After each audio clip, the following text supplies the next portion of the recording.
So what we're going to cover today is the Facebook group Gold Mines. Again, for those of you who've been following me for a while, you've probably heard me speak about this loads. Really, really important that you understand how to use Facebook groups, why they're so valuable, and just how to navigate them properly. So I'm going to be covering that for you in detail today.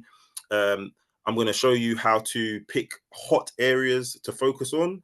So essentially, we focus mainly on rent to rent deals, right? So I'm going to show you how to find the areas where investors are actively looking for deals, rent to rent deals specifically. We're also going to go over your qualified investor list. So again, I've spoken about this a million times. Your investor list is essentially the backbone of your deal sourcing business. So we're going to go over that in a bit more detail, why it's important, where to find those investors, etc. We're also going to speak about your network, right? Which again is something that I think a lot of people undervalue, right? A lot of the guys that are in my program are making a lot of money right now just by selling other people's deals, right? So I'm going to kind of go over why it's important for you to have your own network, how to find them, where to find them, what to say, etc.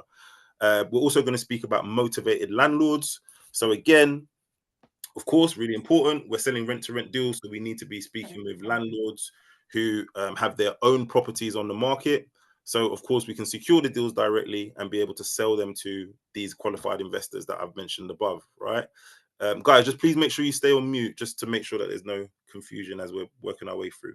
So that's motivated landlords. And then we're also going to cover how to operate this business 100% remotely. Now, again, you've probably heard me speaking about loads of different people making crazy amounts of money, getting amazing results, and maybe thinking to yourself, how is that possible for me if I'm working full time? Or I'm a mother that's dealing with multiple children, a single mother, or, I'm a student studying, right? Whatever your situation is, in your mind, you're always going to be thinking, how am I going to be able to do this and balance that? Well, I'm going to show you how these guys are doing this 100% remotely. They're not going to any viewings. They're not going to meet anyone. They are literally operating this business from their phones and their laptop, and they can do this from anywhere in the world, right? So I'm going to show you exactly how to do all of that. Again, just want to make sure that everybody is clear on that. We've got more people in the room now since I started. So please, especially for the guys that have just jumped in, please write in the comment section and let me know you can hear me okay, you can see me okay, and also you understand what I've just broken down. We're going to go over on this call. Just give me a little signal in the chat, guys. Can everyone still see the screen okay as well? Just let me know in the chat. Hey, Alessio. Hi, Hugh, Darren, Shanda. Okay, I'm going to go over those in a minute. Nigel. Hey, Nigel. Okay, good. All right, brilliant, guys. Okay, so for the guys that have just joined the room, you may have missed some of the questions I asked at the beginning. So we'll just quickly run over them again, just so that you can catch up. So again, just so I've got an idea of who's in the room in terms of experience, can you just let me know what the current status is of your deal sourcing business? Now, a few of you have already answered, but for the rest of you, please let me know in the chat. And I'm just going to have a quick read through and just see how much detail I need to go into, right? Of course, if everybody that's on the call is quite well progressed, then I don't need to speak to you guys like you're complete newbies, right? And go over every small detail.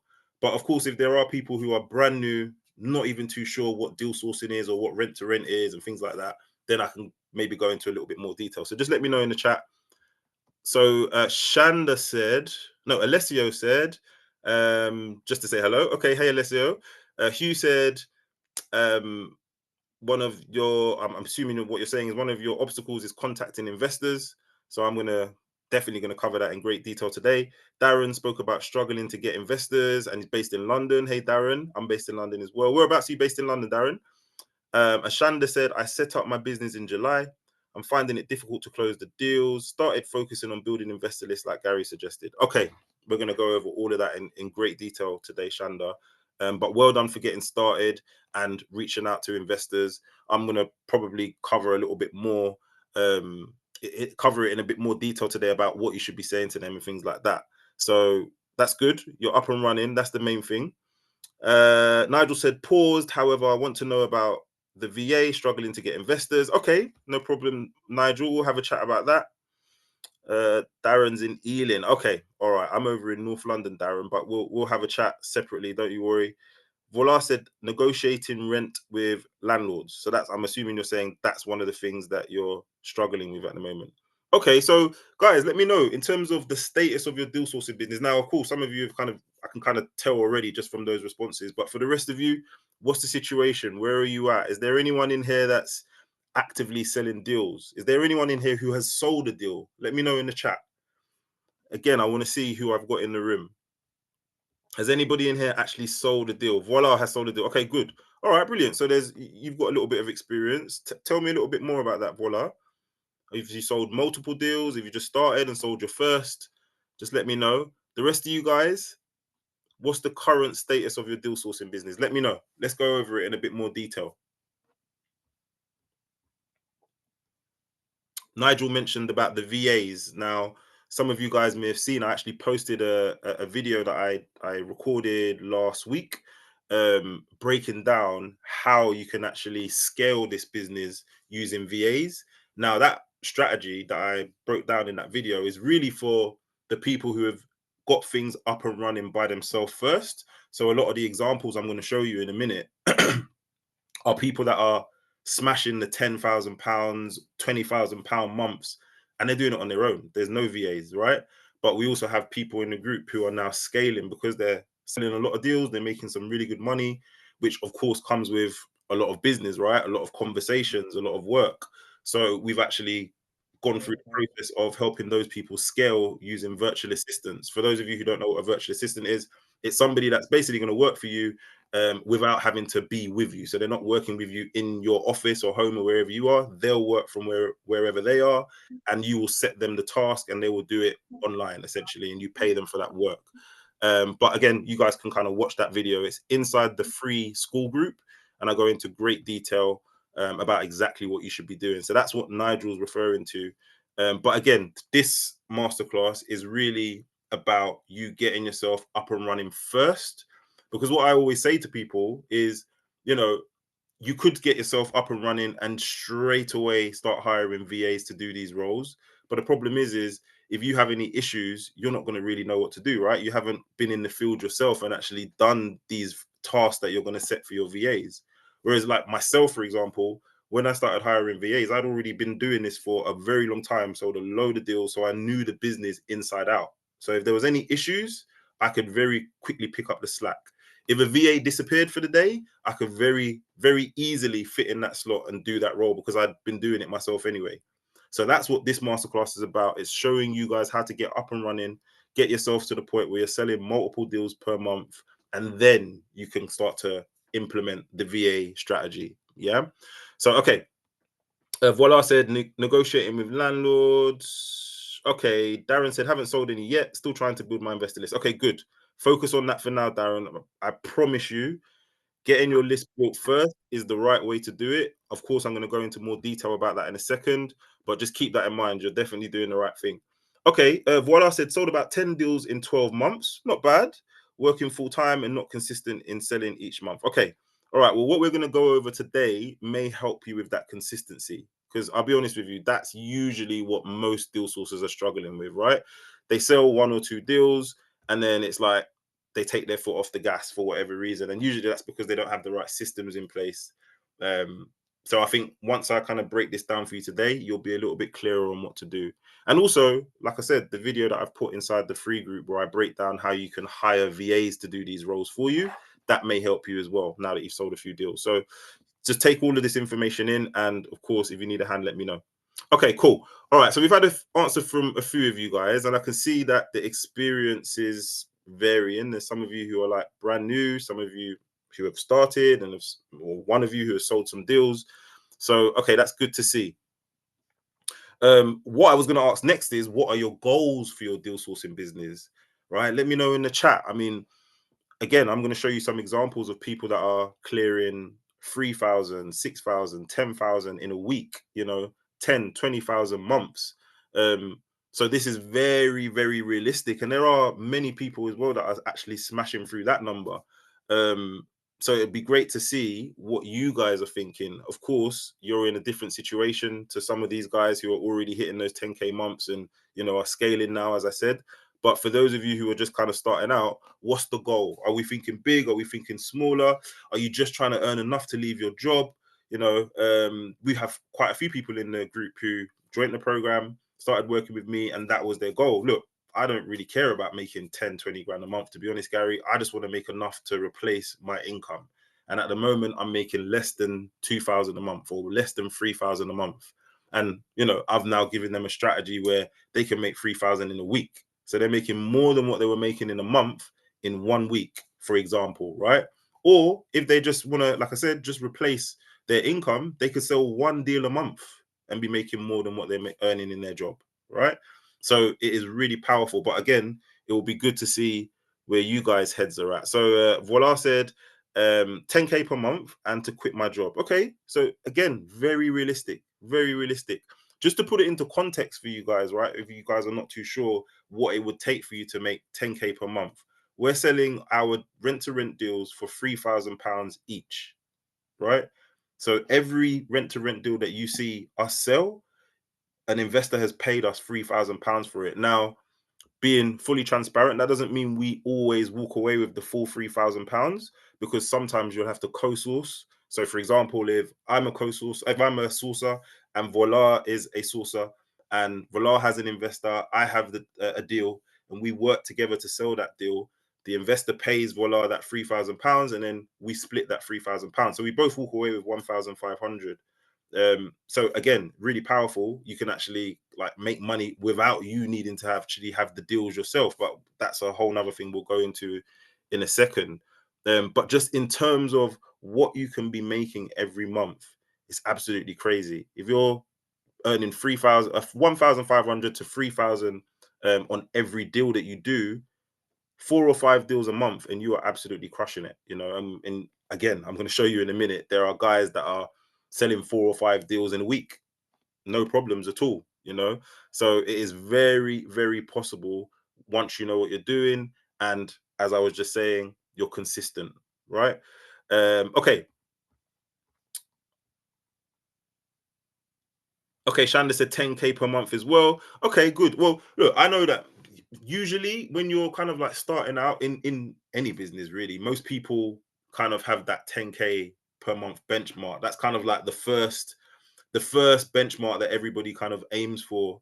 To kind of like get yourself into the next level, right? So that's very normal. I completely understand why you guys are thinking that number, and that's absolutely good in terms of the fact that that's really possible, right? There's, like I said, hundreds of examples of people making that type of money. So what you will find is when you guys hit that number, you're going to actually start thinking even bigger than that, right? We're speaking with the guys in the program that are crushing 10K months, about the 25K months now, and and so on and so forth. So, but it's good to see where your guys' heads are at. Okay, all right. So that's your goals for the actual business. So today I'm going to give you the exact same strategy that my clients are using to make 10K per month or more than 10K per month. Currently, I could literally go over hundreds of examples over the years, but I'm going to try and keep it a little bit more current. Even this month alone, the guys have absolutely crushed it. So we'll go over some of those examples for you right now. So we could speak about my client Denise. Again, I've done a breakdown video, a case study on Denise inside the free school group, which you guys are all members of. And you would have seen that, Denise only joined the program, I think it's 4 months ago now since she joined. And first month made her first 3K, sold her first deal only like about 3 weeks into her joining the program. And it only took her 3 days to actually transact that deal. As you can see here, she'd done 3K in 3 days. I think the deal came in on the Friday, and by the Monday, the investor had already gone through, viewed the property, paperwork was all sorted, done, dusted, and she had been paid that £3,000, which was absolutely crazy. Less than 4 weeks into her joining the program, right? Just to make sure, guys, can just let me know in the chat. Can you see this in the background that I'm referring to? You can see Denise. Just let me know in the chat. Give me a yes if you can see everything. You can see the writing. You can see the screenshots. Yeah. Okay. Brilliant. Darren can see it. Perfect. Okay. All right. Good. So that was her first sale. This is it. The 3K hit in her account, and then shortly after that, she went on and sold another two deals, which is absolutely crazy. Two deals. It took her literally about a week to complete both of those deals, and she walked away with just over 5 grand, as you can see here. 2,500 for one of them, and 3,000 for the other one. So in less than 2 months, she had already made almost 10K since joining the program, and is still selling deals to this day. Again, if you're in the free group and you're watching the wins and the updates, you'll see, Denise has deals, sales going through, more sales being added to the pipeline, which is absolutely crazy considering she only started a few months ago. So that's an example of Denise. And also, just to point out, all of these investors that purchased these deals from Denise, she found them in these free Facebook groups that I'm going to go over for you guys in a little bit more detail. So again, it makes it even more crazy, the fact that these are complete strangers that she's just reached out to using the steps that I'm going to give you guys, had the conversations, qualified them, and then within a matter of days, right? Days and weeks, she's been able to be paid thousands of pounds from them, right? So that was Denise. We also had Mahen, actually started similar time to Denise, maybe a week or so after her. And again, within his first 3 weeks, sold his first deal, made his first 3K, which was absolutely amazing, starting from scratch. So I also want to point out that Denise and Mahen both work full time, right? So when they actually decided to start working with me, when I done my first Zoom calls with them, they were both at work, which was actually crazy, right? And similar to what some of you guys have said in the chat, their goal was to make enough money to leave their jobs, and they're both well on their way to that now, well on their way, right? And we are less than 6 months into working with them, less than half a year, and they're already in the position where they could quit their jobs very, very soon, within the next couple of months, just using this strategy that I'm going to break down for you guys. Again, Mahin sold this deal to an investor that he found in a free Facebook group using the steps, right? So it is really, really powerful. We also have Milani, again, another person who started from scratch. Milani was actually on another program before he started working with me. It wasn't about deal sourcing, so I can't really put any fault on them as to why he wasn't selling any deals. I think that was more about him buying properties and investing in that side. But he wanted to get involved in the deal sourcing side as well, and joined the team. And as you can see, selling deals. Just caught up again last week. He's got multiple deals in the pipeline. So again, another person who is well on their way to quitting their job and being able to do this full time. He made £2,500 here in one go. It took him less than a week to actually do this deal and be paid. And again, like I said, if we're just being realistic, if we're thinking about what most people are earning monthly in the UK, it's crazy to think that this is being done in the space of a week without you having to leave your house, meet anyone, go to a property, do anything. You could literally just do this as long as you've got Wi-Fi and a phone, right? So really, really powerful. So that was Milani. We also had Kent and Quran. It's funny actually, because all of these people that I'm going through, if you go through the free group, you'll notice that actually they've all sold more deals since these screenshots, right? I just posted about Quran selling another deal about 2 days ago. He's sold multiple deals prior to that, and this is just another example of him and another member of the program that works with me, Kent, co-sourcing on a deal together. Well, there's actually 4 rent-to-rent deals in one go, so kind of a package, and one investor took it from them and paid them 10 grand for all 4. Again, they found that investor in a free Facebook group. The actual deals came from a free WhatsApp group, right? Which again makes it even more crazy. We're going to kind of talk about all of those things a little bit later. But again, haven't had to put a penny in of your own money, haven't had to put too much time in, to be honest, either, and have managed to transact this deal, or these deals that have made them £10,000 in less than 2 weeks, without anyone having to meet anyone or anyone having to travel anywhere, just through phone calls, communication. So it is a really, really powerful strategy once you know what you're doing. That was Koran and Kent. Charlie is actually one of my star mentees. Joined the program first 4 weeks, sold his first deal, as you can see here. made his first 3,000 and has just been crushing it ever since. In his first 5 months, he made 40 grand. Um, Keeping in mind he started from scratch. Again, he was not a deal sourcer, he wasn't already selling deals. He literally came across the whole deal sourcing strategy online, other people, and kind of was looking at how he can get involved, stumbled across me, started working with me, and 4 weeks later he's banking £3,000. 5 months later he's banked over 50 grand, which is absolutely bonkers when you really think about it. And again, these investors that are buying deals from him, they're in these free Facebook groups. He's created those relationships with him from scratch, and they're now taking them off of his hands, right? So really, really powerful. Guys, please try not to play with the board. I can't see who's doing it, but I can see things are moving around. If you can, just watch rather than trying to click on anything. If anyone needs me to zoom in or move anything around, just let me know in the chat. Can everyone see everything okay? I can always zoom in if you need me to, or move things around. Let me know in the chat. Okay. Okay, right. Elise said, all right, let me just make sure I'm not missing any questions. Elise said, only want to know how VAs can help me.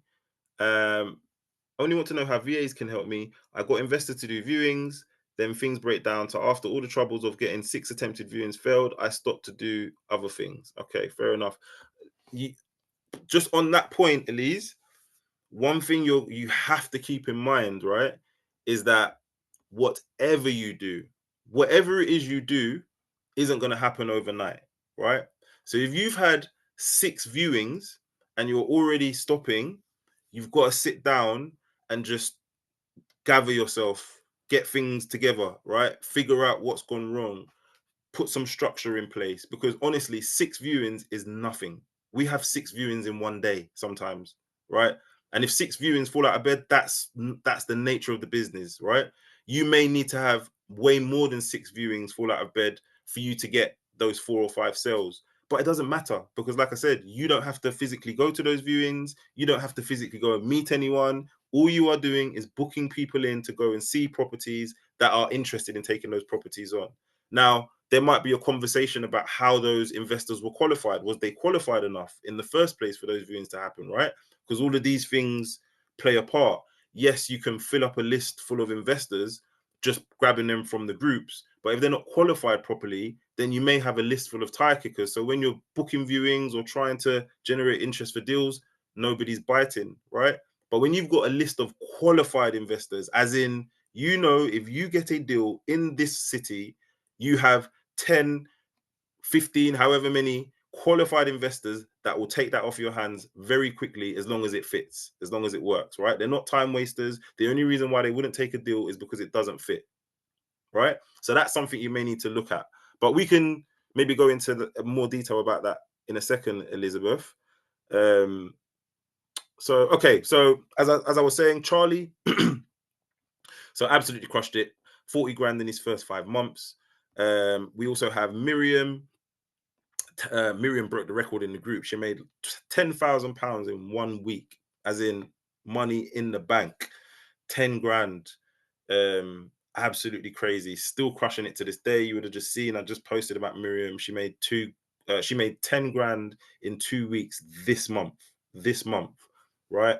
As well as the other guys that I've just gone through, all selling deals this month, last month. Like, this is current. This is something that worked 2 years ago. Give it a go and see if it still works today. No, these are people, and this strategy is something that's working now, today. We are literally doing this every day and seeing the results, right? So Miriam is just another example, 10K in a week. And it's funny, actually, because as you can see here, when she had that week, it was probably a little bit overwhelming, as you can imagine. You can see she said, my phone really blew up. WhatsApp, at least 100 calls, 100 missed calls. This week it's been manic. If I had better systems and at least one other person working with me, it could have been more, but I'm so grateful, right? And the funny thing is now, I mean, this 10K week was a few months back. I can't remember the exact month, if I'm being honest, but it was months back, right? And at that time, we were speaking about the fact that, okay, Miriam, you're selling a lot of deals. And it wasn't just Miriam, there was a few other people as well that, like, at that time, just a lot was going on. We was very proactive, so we was making a lot of money. And obviously Miriam could see that she needed to have some sort of structure in place and help, to be honest. Not even necessarily the structure, more just other people to take on some of the workload. So when we fast forward to today, Miriam now has a team of VAs. Again, I kind of talk about it in the video that I just put in the free group about the VA structure. But Miriam's one of the guys in the group that's implementing it right now and is seeing exactly what I'm talking about, right?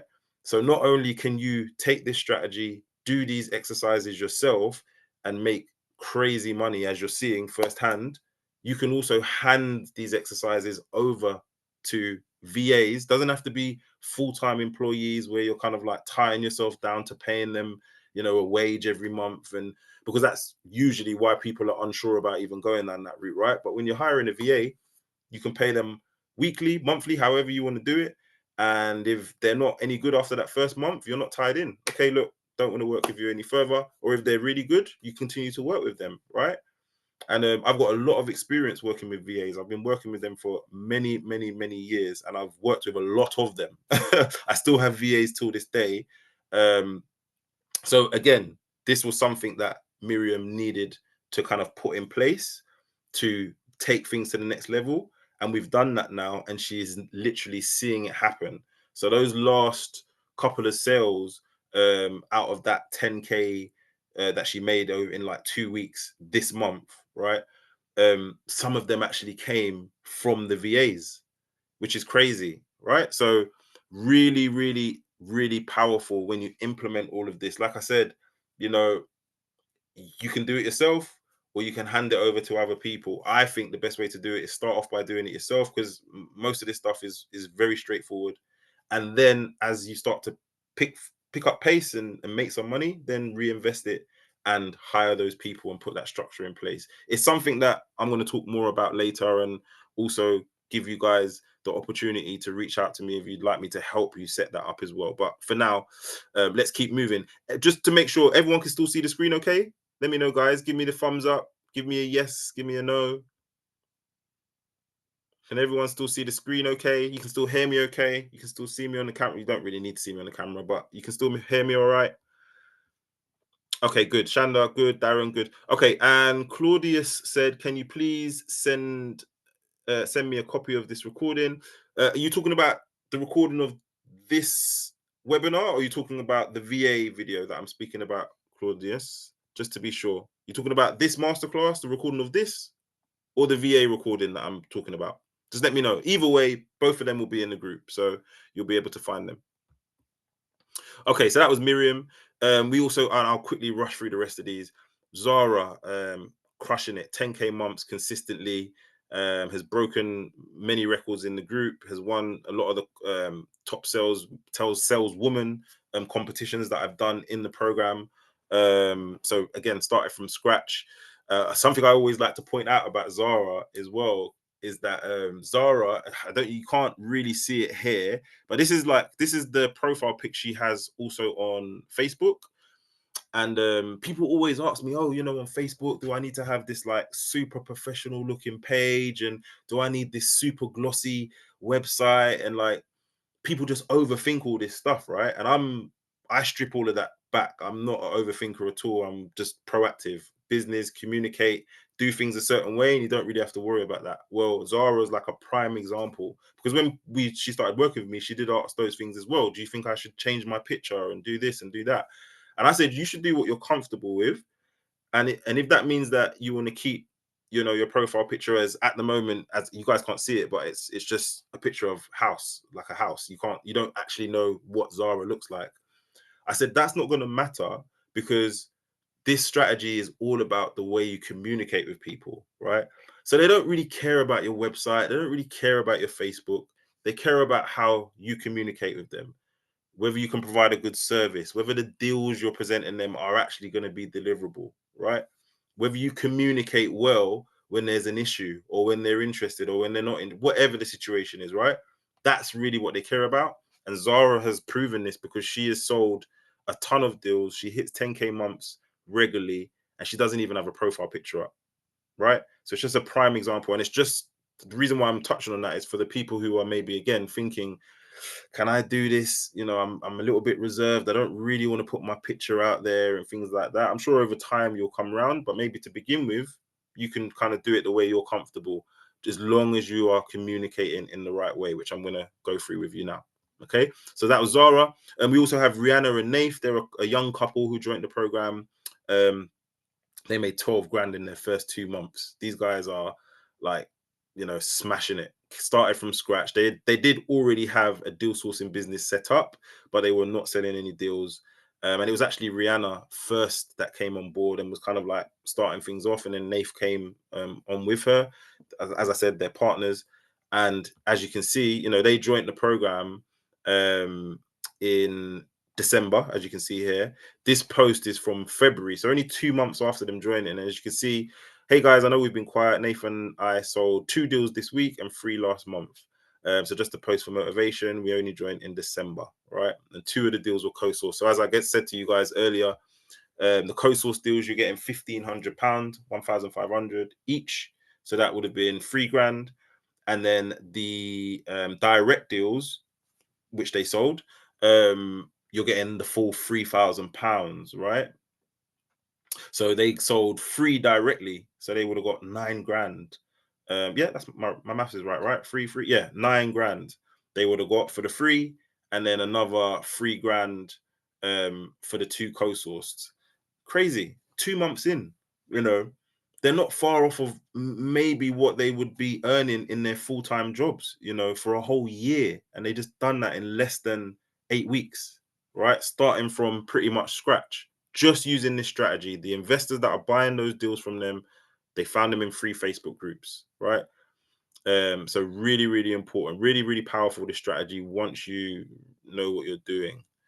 Okay, what's happened here now? I think somebody's played around with the presentation. All right, guys, just give me 1 second. Let me just move this. As I said, guys, if you can, just please try and avoid playing with the screen. I'm not too sure why it's even allowing you to do that. I did turn that setting off, but it looks like someone's playing around with it, maybe by accident. I know it's not on purpose. So let me just move. Can I even move this down now? Or maybe I'll ignore this one. All right, let's just keep scrolling. Can everyone still see the screen okay? Let me know in the chat. Just give me a yes if you can still see it okay. You can still hear me okay. Can everyone see this example of Harry here on the screen?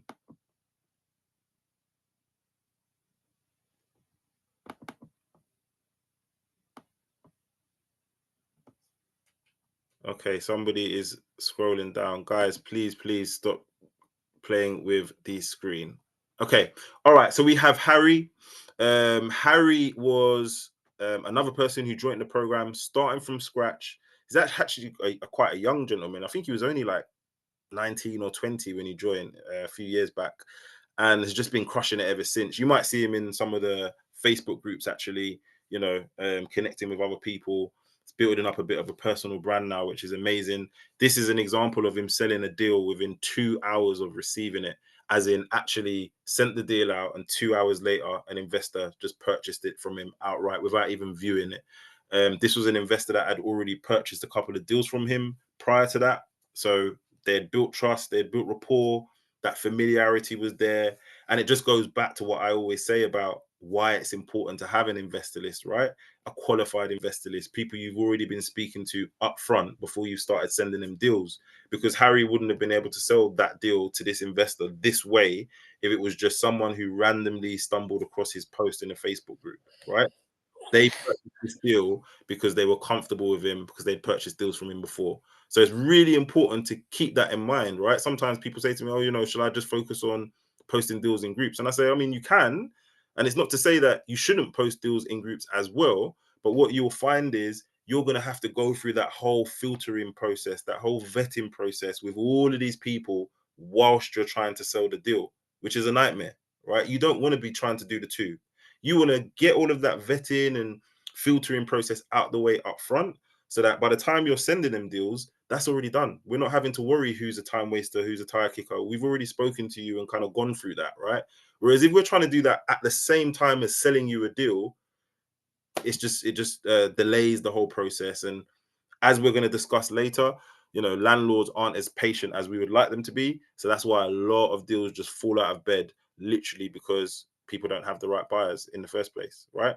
So that's a prime example of it. Harry selling a deal in 2 hours. That was actually a record breaker. I think that's the quickest somebody has sold a deal in the group.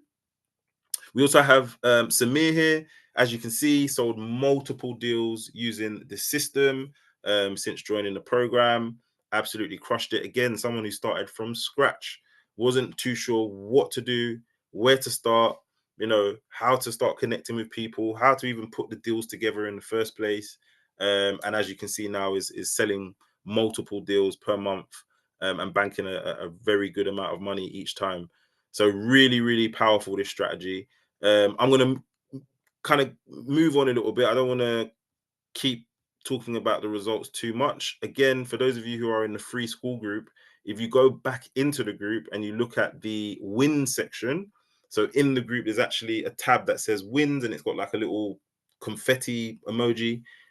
Hit that, scroll through it. We've put a majority of the results on there. I would like to think we put all of them, but we've definitely put a majority. Have a look and you'll be able to see in real time what these guys are doing. Okay, just to make sure that we're all on the same page, let me just make sure I'm not missing any questions.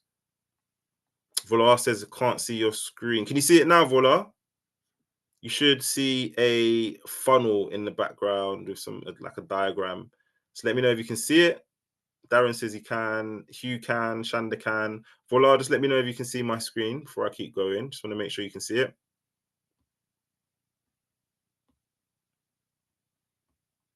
Can everyone else see my screen? Do I need to zoom in or zoom out at all? You should see the funnel. So it says, let's take a quick look at the funnel we're using to get these results. And also, if you're watching it on your mobile, turn your mobile to the side so that it's full screen. And then it should just come up full screen and it's much easier for you to see. So try that if you're using your mobile. Okay, I'm going to assume everyone can see the screen then, yeah? Okay, so this is the funnel that the guys are using, literally, to get these results, right?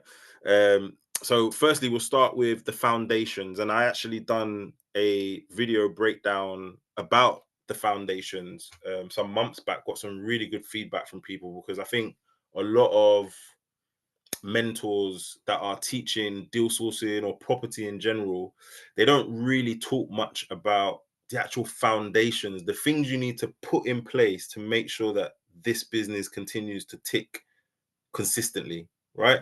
It's kind of just like they just chuck information out, go and do this, go and do that, go and try this, go and try that, and then kind of like figure out how to put it all together. But what I wanted to do was visually teach you how to put some structure in place in the simplest way possible, and that's why this diagram is really simple. It's on purpose, right? I just want to make it as easy for you to understand as possible. So can everyone see the foundations here? Just let me know in the chat.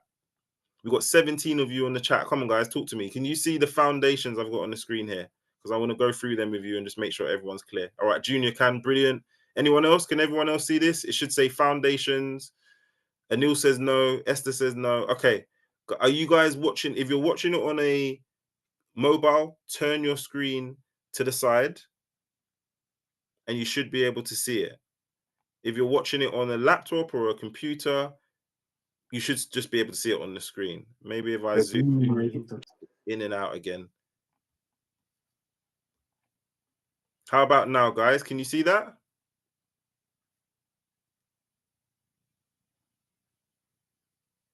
No? Okay. Is it just to make sure, is everybody saying they can't see it, or do we just have a few people? Because there's one or two saying yes and there's a few saying no. Let me just make sure. Okay. No, okay. All right. I'm gonna very quickly go. I'm gonna come out of the whiteboard and go back in. Give me 1 second, guys. I appreciate your patience. I just want to make sure that everyone can see it. There's no point in me going through it if you can't see what I'm talking about, right? So let's just reopen it, and hopefully, straight away, you guys should be able to see what's happening. Let's just go back up. Can everyone see that now? should say, let's take a quick look at the funnel. You should see the process. You should see a diagram. Can everybody see that now? Give me a yes or a no. You can see it. Okay, brilliant. Someone said I can see it on. Sorry, your name's not showing up. It just says iPhone, but you said you can see it on your laptop now or your phone now. Okay, yeah, but it's very small. Anils can see it. Okay, all right. I'm assuming everyone can see it now that it's refreshed, right? If you can't see it, just leave a comment and I'll try and go back over it. Someone said it was looking a bit small, so I'll zoom in a little bit.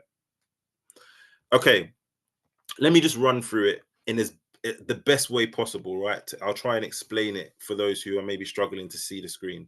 So we're going to go over the foundations. The first foundation that you need to lay for your deal sourcing business is your free Facebook groups. So join in all of the free Facebook groups, specifically the Rent2Rent Facebook groups.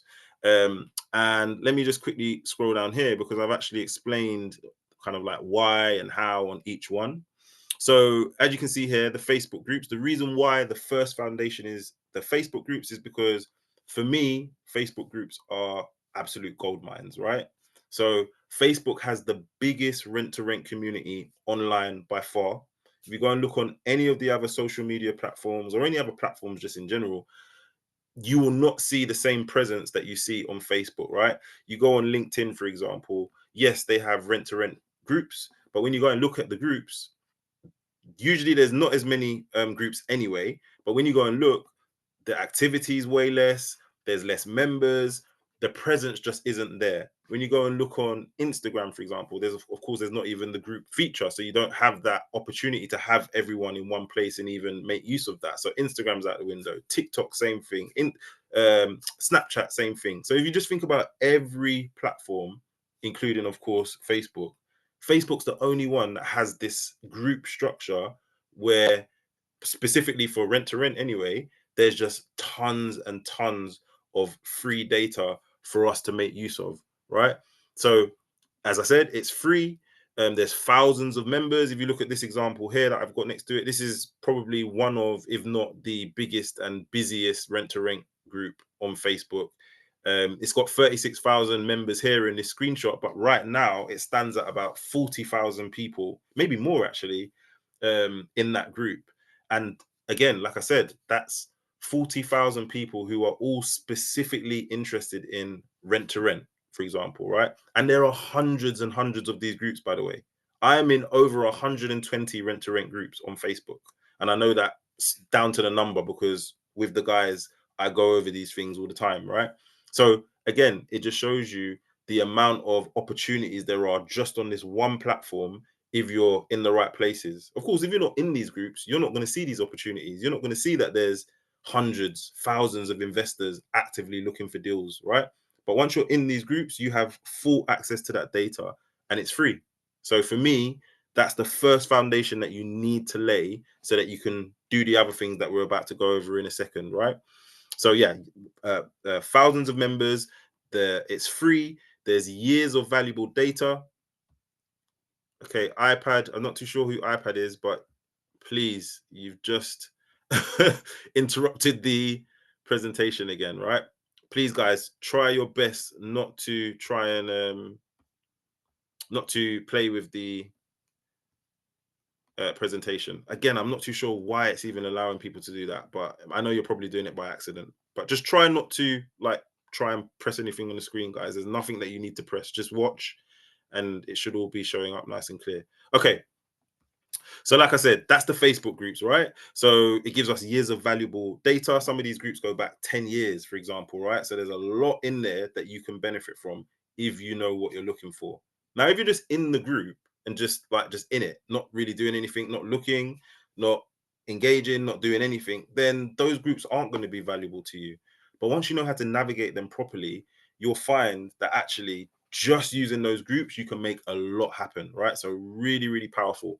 There's new opportunities every single day. So for example, I have a Facebook group called Deal Sources United. We have almost 7,000, almost 7,000 members, and it's specifically focused on Rent2Rent. And I can tell you, my VA accepts minimum 50 posts every day. and that's mainly people posting deals for sale, for example, or asking for deals, right? So that's in my small little 7,000 group, right? There's, as I said, this group's got like 40,000 people in it. There's groups that have 10,000, 50,000, 20,000, right?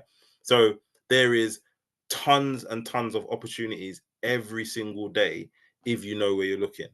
So these groups are really, really important for you to be in. Does everybody understand that? Is everyone understanding where I'm coming from in terms of the groups? Let me know in the chat if that makes sense. If you're seeing the value of being inside these groups so far. I'm gonna go into more detail in a second, which will make you understand even more.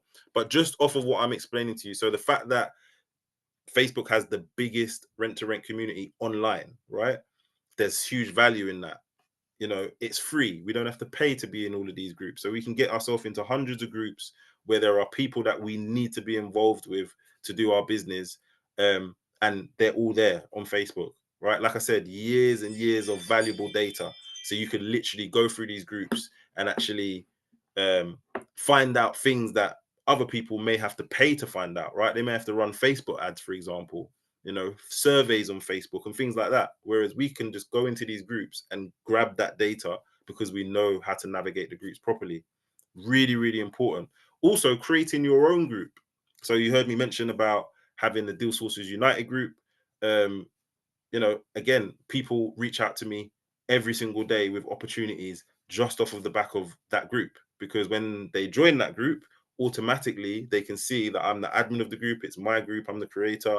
My VA messages them, messages every single person that joins that group. So they're aware that, oh, this is Gary's group. He's in the same business as me. Maybe I can work with him, right? So just off the back of me having my own group, I can generate leads, I can generate new business, right? I can build new relationships. And also, it gives you some sort of authority, right? You have control over what's happening within that group. So, again, Facebook groups, really, really powerful once you know how to use them properly. Does that make sense? Just give me a yes in the chat if that makes sense, guys. Give, give me a yes in the chat if that makes sense, guys. Just give me a yes, give me a signal, and I'll keep going. Brilliant. Shanda says yes. Darren says yes. And Neil says yes. Okay, good. Voila says yes. Hugh. Okay, perfect. Okay, so that's the Facebook group. So that's the first foundation that you are laying in your deal sourcing business. So think about yourself right now as a new deal sourcer, where you're at, right? Because this should resonate with you actually, because I speak with new deal sourcers every single day and I kind of run through this with them. This is pretty much the timeline I go through with every single deal sourcer that reaches out to me asking for help or asking questions, because I can figure out what your situation is based on what you've got laid out of these foundations, right? So if you think about yourself, if you're someone that right now you're saying you're a deal sourcer and your time and effort currently is being put into, for example, speaking to letting agents, right?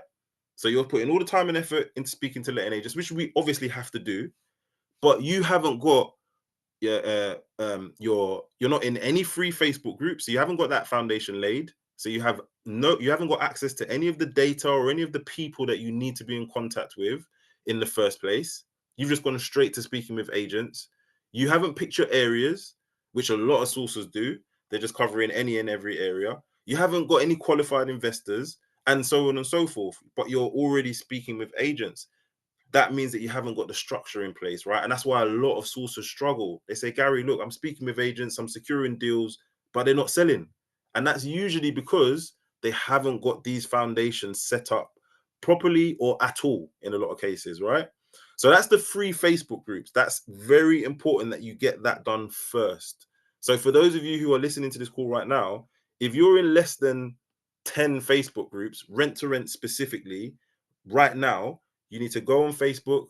Don't have to necessarily do it right this second, but after this call, make a note to go on Facebook, go into the Facebook group section, and start typing in all of the phrases associated to Rent2Rent, right? Because that's going to bring up all of the groups that you need to join. So, of course, Rent2Rent.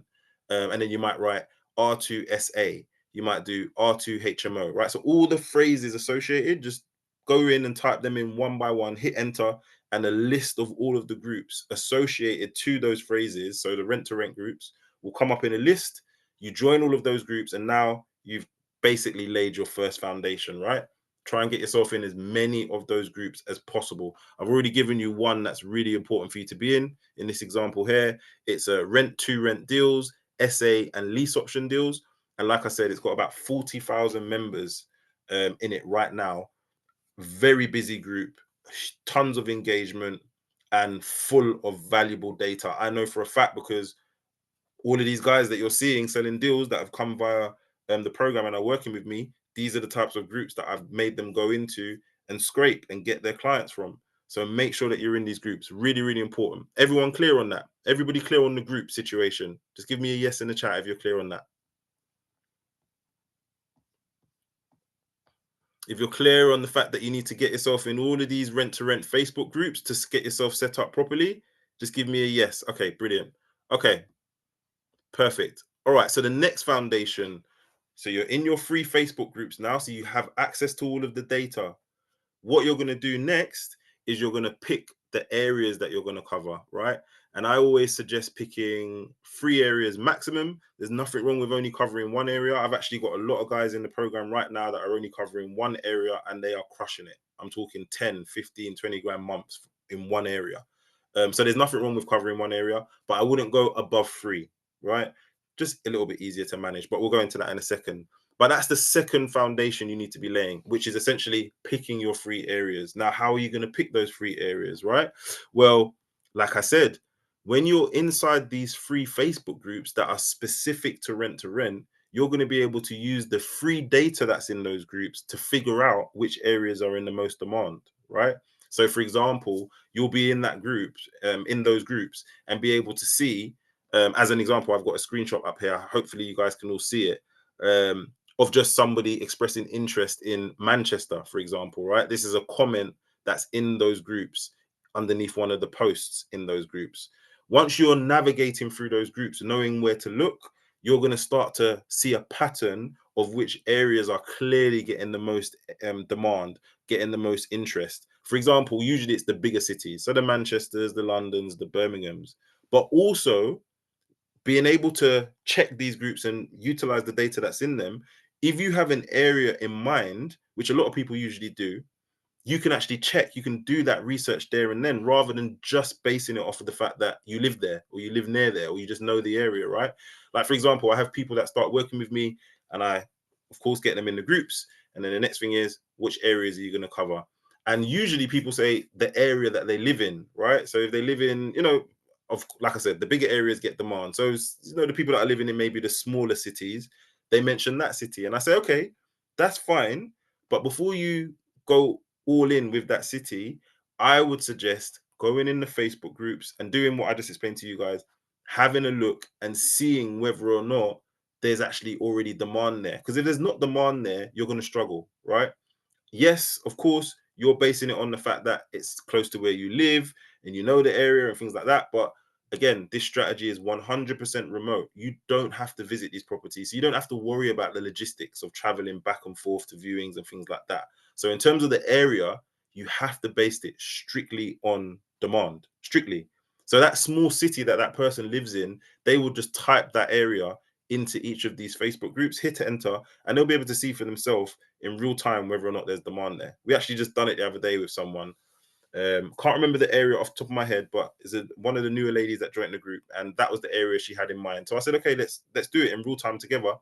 We went into the Facebook groups, we typed the area in to each one, hit enter, had a scroll through, and before I even said anything, she said straight away, Gary, I see what you mean, right? The posts are getting 2 comments, 1 comment, 3 comments, no comments, 5 comments max if you're lucky, right? Whereas you type in Manchester, for example, and the comments are getting, 50 comments, 100 comments. You type Birmingham in, same thing. You type London in, same thing. You type Coventry and some of the other areas, same thing. So it was clear as day that, okay, this area is probably not worth covering because we're not going to be able to sell much deals there, right? We're not going to be able to do much there, full stop, to be honest. So this is why this exercise is really, really important. And it's also goes back to why it's so important to be in those free Facebook groups where investors and co-sourcers and agents and landlords are all engaging in these groups and we have access to the data. which, by the way, all of the people that are in these groups have access to, but they just don't know it, right? They don't know how to use it. They don't understand that it's even there in a lot of cases. So you kind of give yourself the edge just by being able to navigate these groups better than everybody else. So does that make sense, guys? Does everybody understand what I mean in terms of picking your areas, using the free Facebook groups to decide which areas? As I said, that's because this is where the biggest rent to rent community is. So, of course, it makes sense for us to look there and see, okay, this area I've got in mind, does it have demand there? Is it hot? And if it's not hot, picking another area, and also keeping in mind that you do not have to travel there. So, you don't have to keep that in mind. You don't have to try and figure out what's the closest place that you'll be able to travel back and forth from in terms of convenience, because you never have to go there, right? So you just have to base it on demand. Everybody's clear on that. Does that make sense? Let me know in the chat, guys. Just give me a yes in the chat if that makes sense, guys. Brilliant. Okay. Q said yes. Shanda, Miriam. Oh, Miriam's on. Hey, Miriam. I'll speak with Miriam in a minute. Voila said yes. Esther said yes. Darren said yes. Okay, good. Brilliant. Okay. It's good to see everybody's on the same page. Junior. Okay. All right, brilliant. So that's the second foundation, guys. So let's just quickly recap very quickly. If we look at the foundations on our funnel, we have the free Facebook groups. And now we're in these groups, we have access to all the data, right? Then we are trying to pick our free areas, 1 to 3 areas. We're using the free Facebook groups data to make that decision, right? Once we've made that decision, the next step and the next foundation that we need to lay is our qualified investor list. And again, for those of you who've been following me for a while or kind of like watched all of my content, you'll know that I always talk about the fact that your qualified investor list is the backbone of your deal sourcing business by far. There's no question. I've worked with too many deal sources now and literally witnessed the difference between the two to even be unsure about that anymore. It's clear as day that if you have a qualified investor list, that is going to give you an edge over the sources that don't have one by far. That is, it's just not even a question anymore, right? So that's the third foundation. So I'll quickly go down to the qualified investor list section. So as you can see here, can everyone see this? Let me know. The qualified investor list section. Just give me a yes if you can see that on the screen, guys. Really appreciate your patience as well, guys. I know sometimes Zoom can be a little bit annoying, but I appreciate it. Darren can see it. Okay, good. All right. When one person says they can see it, I try and assume that everybody can see it unless someone says different. So I'm going to assume everyone can see it. Okay. So the qualified investor list. So of course, again, you're going to find thousands of investors. And I know that might sound a little bit exaggerated, but when you guys actually go and start doing this, and I'm going to give you a little exercise to do in a second, actually. But when you guys actually go and start doing this, you'll realize how many investors are just there, right? Like so many people have said to me, "Oh my God, Gary, I didn't even realize there was just this many investors even looking for rent to rent deals in the first place," right? So when you start doing that, you realize, okay, wow, there's actually a lot of demand. Okay, so you're going to find thousands of these investors that are already looking for rent to rent deals in the 1 to 3 areas that you're covering in the free Facebook groups. Okay. So you're not just going to build a list of random investors, which is again what a lot of deal sources do. I speak to some deal sources and I say, okay, what areas are your investors looking in? Oh, any area. Okay. That already tells me that you're going to struggle, right? If you've got a list full of people that are just indecisive, because that's essentially what it is, right? If I've got a list full of people that are saying, I'll look anywhere, I don't know where I want to buy it, anywhere, I can't really work on that. And actually, you could have 100 investors on your list that are saying that I'll take a deal anywhere, right? And I could have 10 investors on my list that are specifically looking for a deal in one area, Birmingham, Manchester, look, wherever it is. But all 10 of them are specifically looking for a rent to rent deal in that city. I'll sell more deals than you with 100 people on your list that don't know where they're looking. And that's the difference between having this qualified investor list. So it's not just about having an investor list, the list has to be qualified as well. right? So you're going to find those guys in those free Facebook groups. What I'd actually like to do, and I haven't written it on here, but just to give you guys a little exercise to do whilst we're going through this, so you can kind of see some of this in real time yourself. If you'd like to, if you want to get involved, if you're watching this on one device and you maybe have access to another device, like if you're watching it on your laptop and have your phone in your hand or vice versa, what I'd like you to do is go into one of the rent to rent groups, Facebook groups that you're in. I would imagine most of you are already in a couple of Facebook groups, if you know, a few at least, right? So go into the groups that you're in, and then sorry, let me just mute you. Who is that? Okay, thank you, Rev. Go into the groups that you're in, the rent to rent groups you're in, and I want you to type in the area that you're thinking about covering. Don't worry about the fact you haven't done that research that I mentioned earlier yet. You can do that another day, right? This is just for fun. This isn't for you to actually focus on that area. I just want you to see what I'm talking about, right? So type that area in: Birmingham, Manchester, London, whichever area, your area, wherever you live. I want you to type it in the search box in that group, in one of those groups, right? Preferably in that big group that I mentioned above, right? That one or another big group, just so you can kind of see the engagement that I'm talking about. And then I want you to, once you've done that, you've typed it, you've hit enter, you're going to see that Facebook lists all of the posts that are associated to that area. They put it in a list.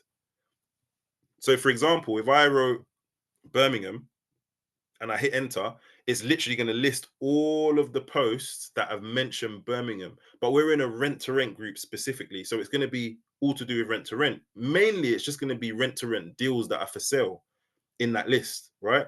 In Birmingham specifically. All right. So remember, back to what I said, we're trying to work with investors that are specifically all looking for deals in one area. For example, if we're covering one area, and vice versa if it was three different, right? So I want you to type that area in, hit enter, and then that list that comes up, I want you to go through that list, scroll through it, and I want you to look in the comment sections of the posts that have comments. Of course, the ones that haven't got comments, there's no point. But the ones that have comments, I want you to go into the comment section, and I want you to see for yourself.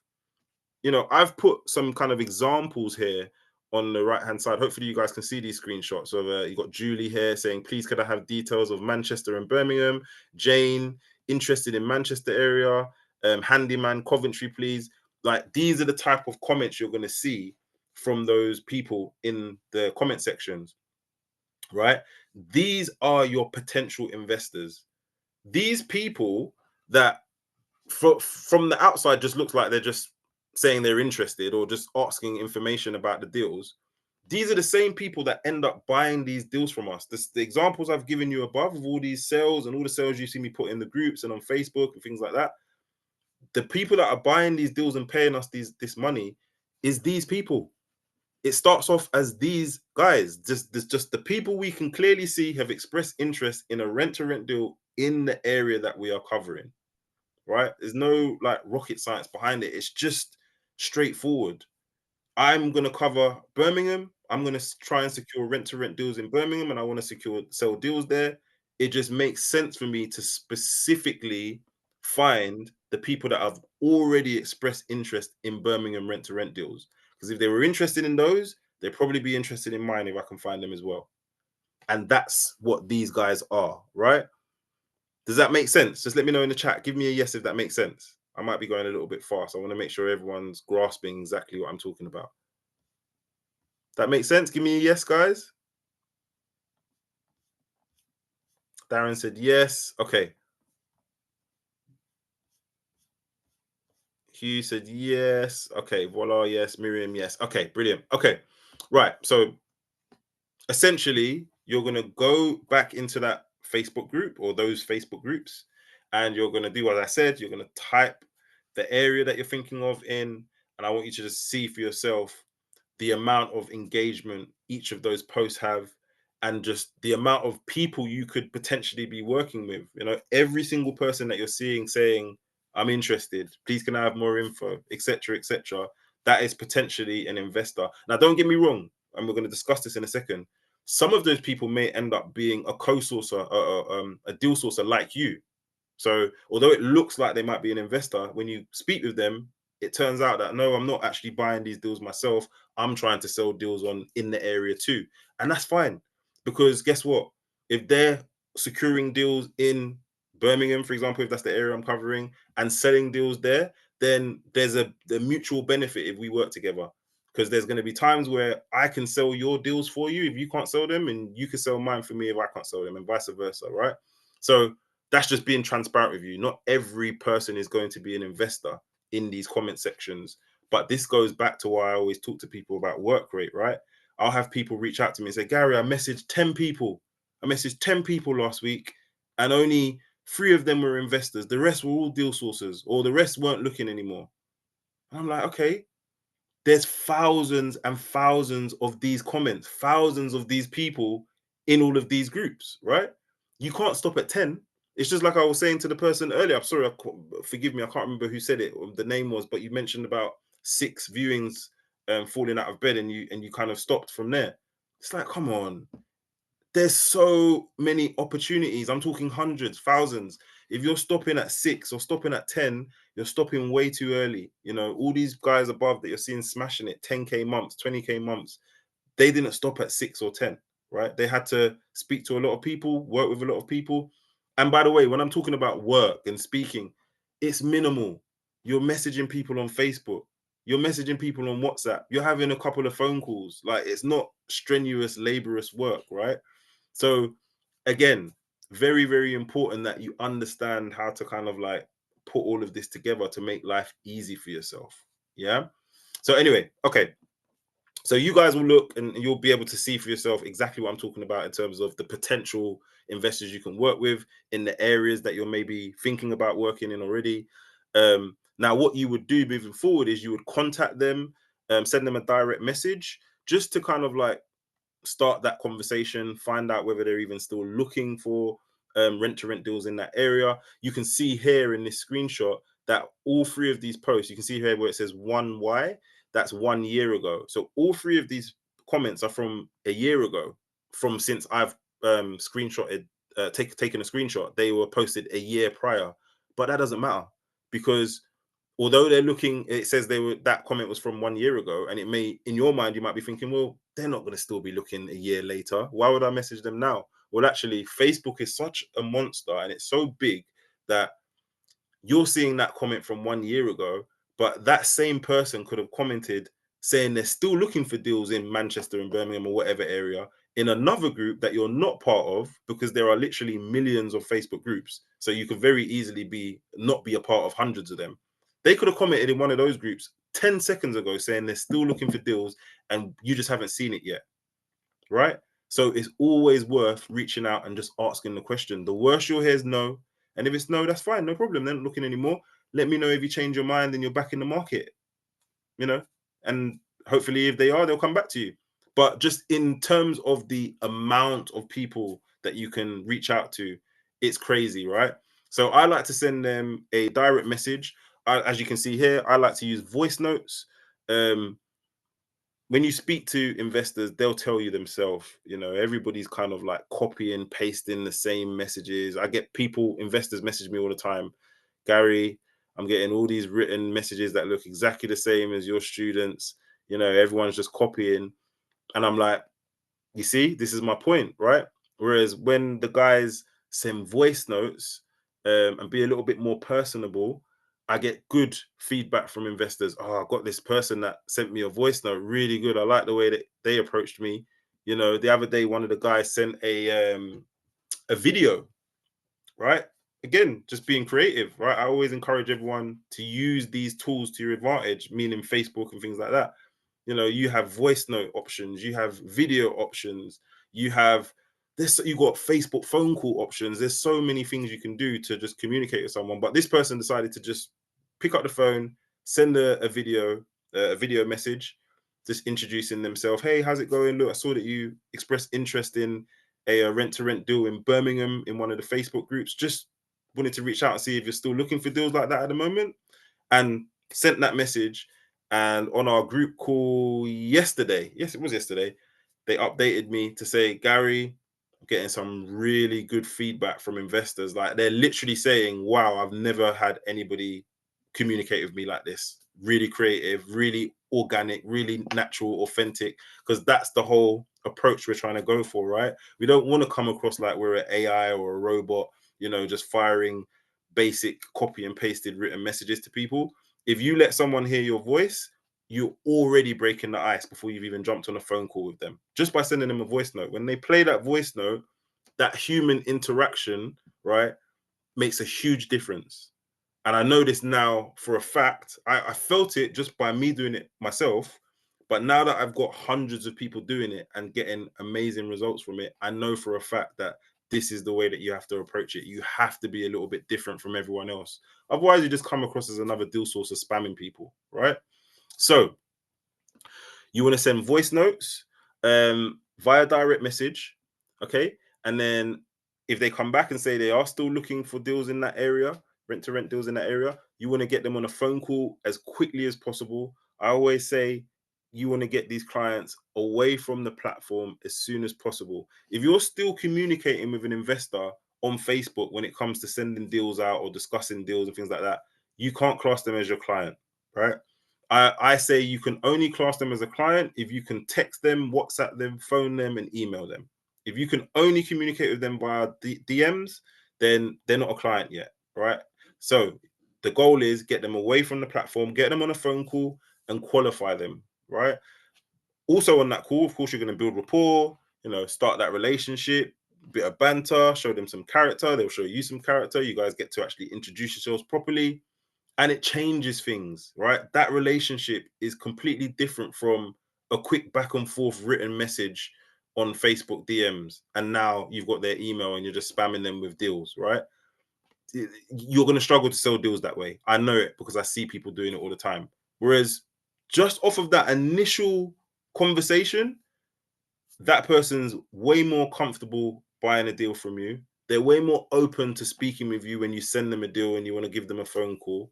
And also, there's that familiarity there, right? I've spoken with you before. This doesn't feel cold. You know, when I'm sending them a deal and doing a follow up call, it isn't cold because on that initial call, you told me that you was looking for these types of deals, and I told you I was going to present them to you.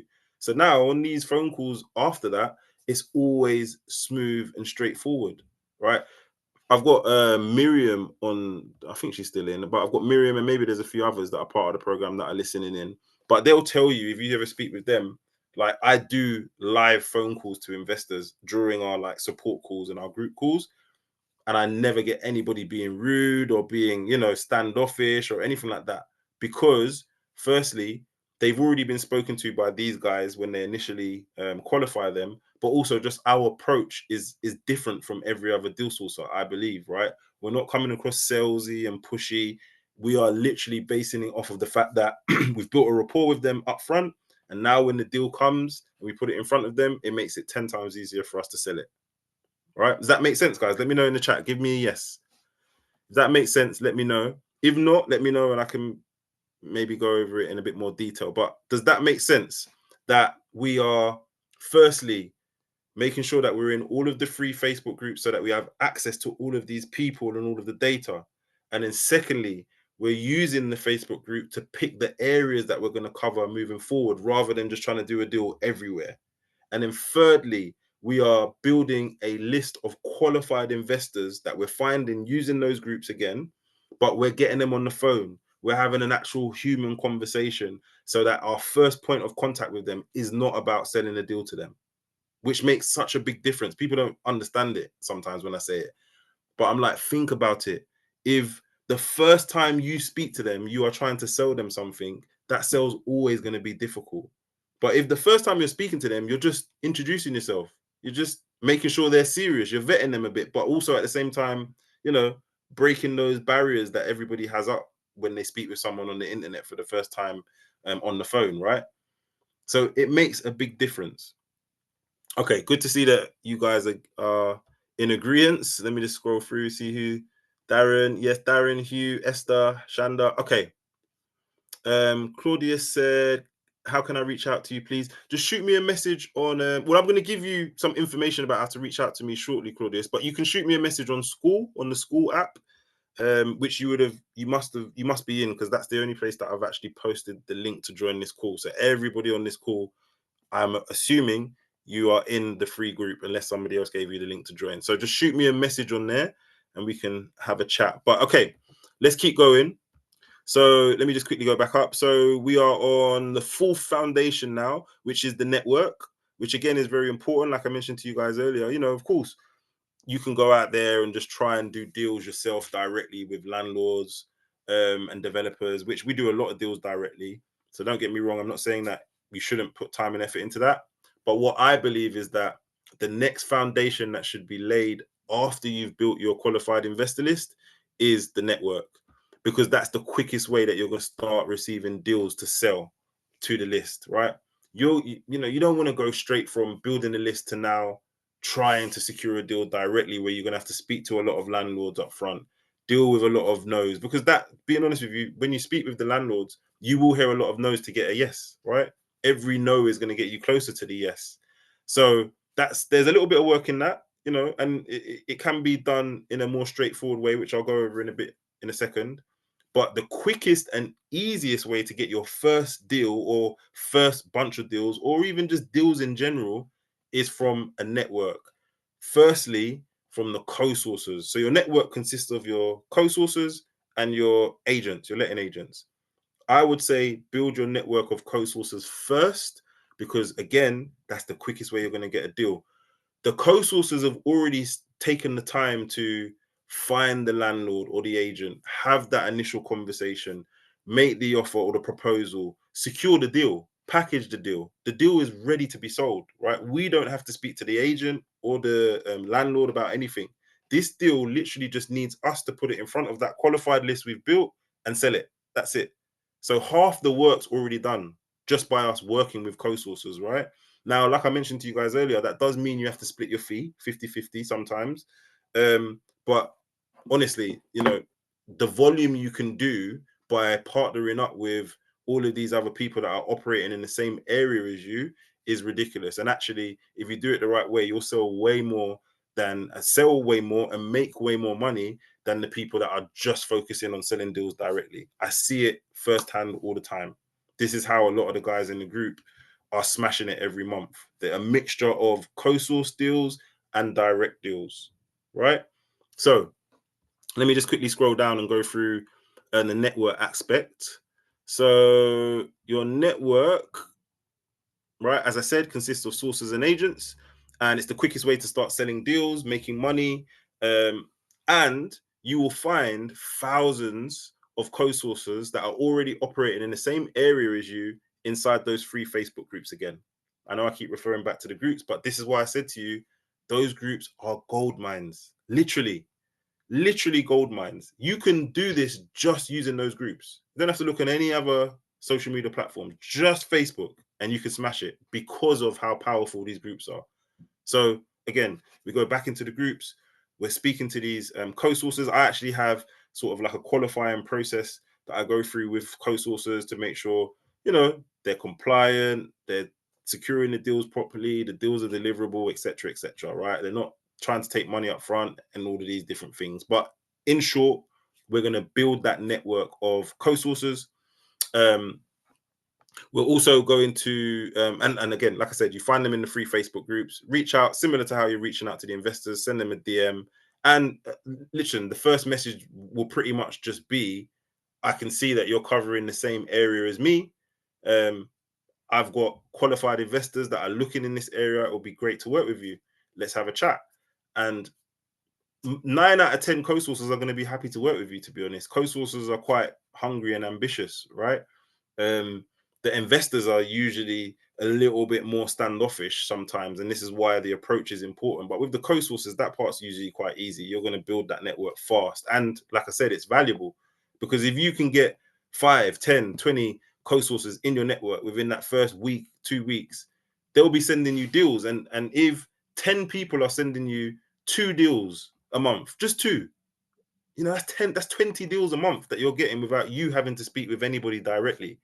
And you'll sell those deals and you'll walk away with 50% at a bare minimum, which is still really, really good money. So very important to start with the co-sourcer network first. Then you're going to move over to the letting agent network, right? Um, and sorry, just one more thing to point out. I know I'm going back and forth, but I just want to make sure we're not missing anything.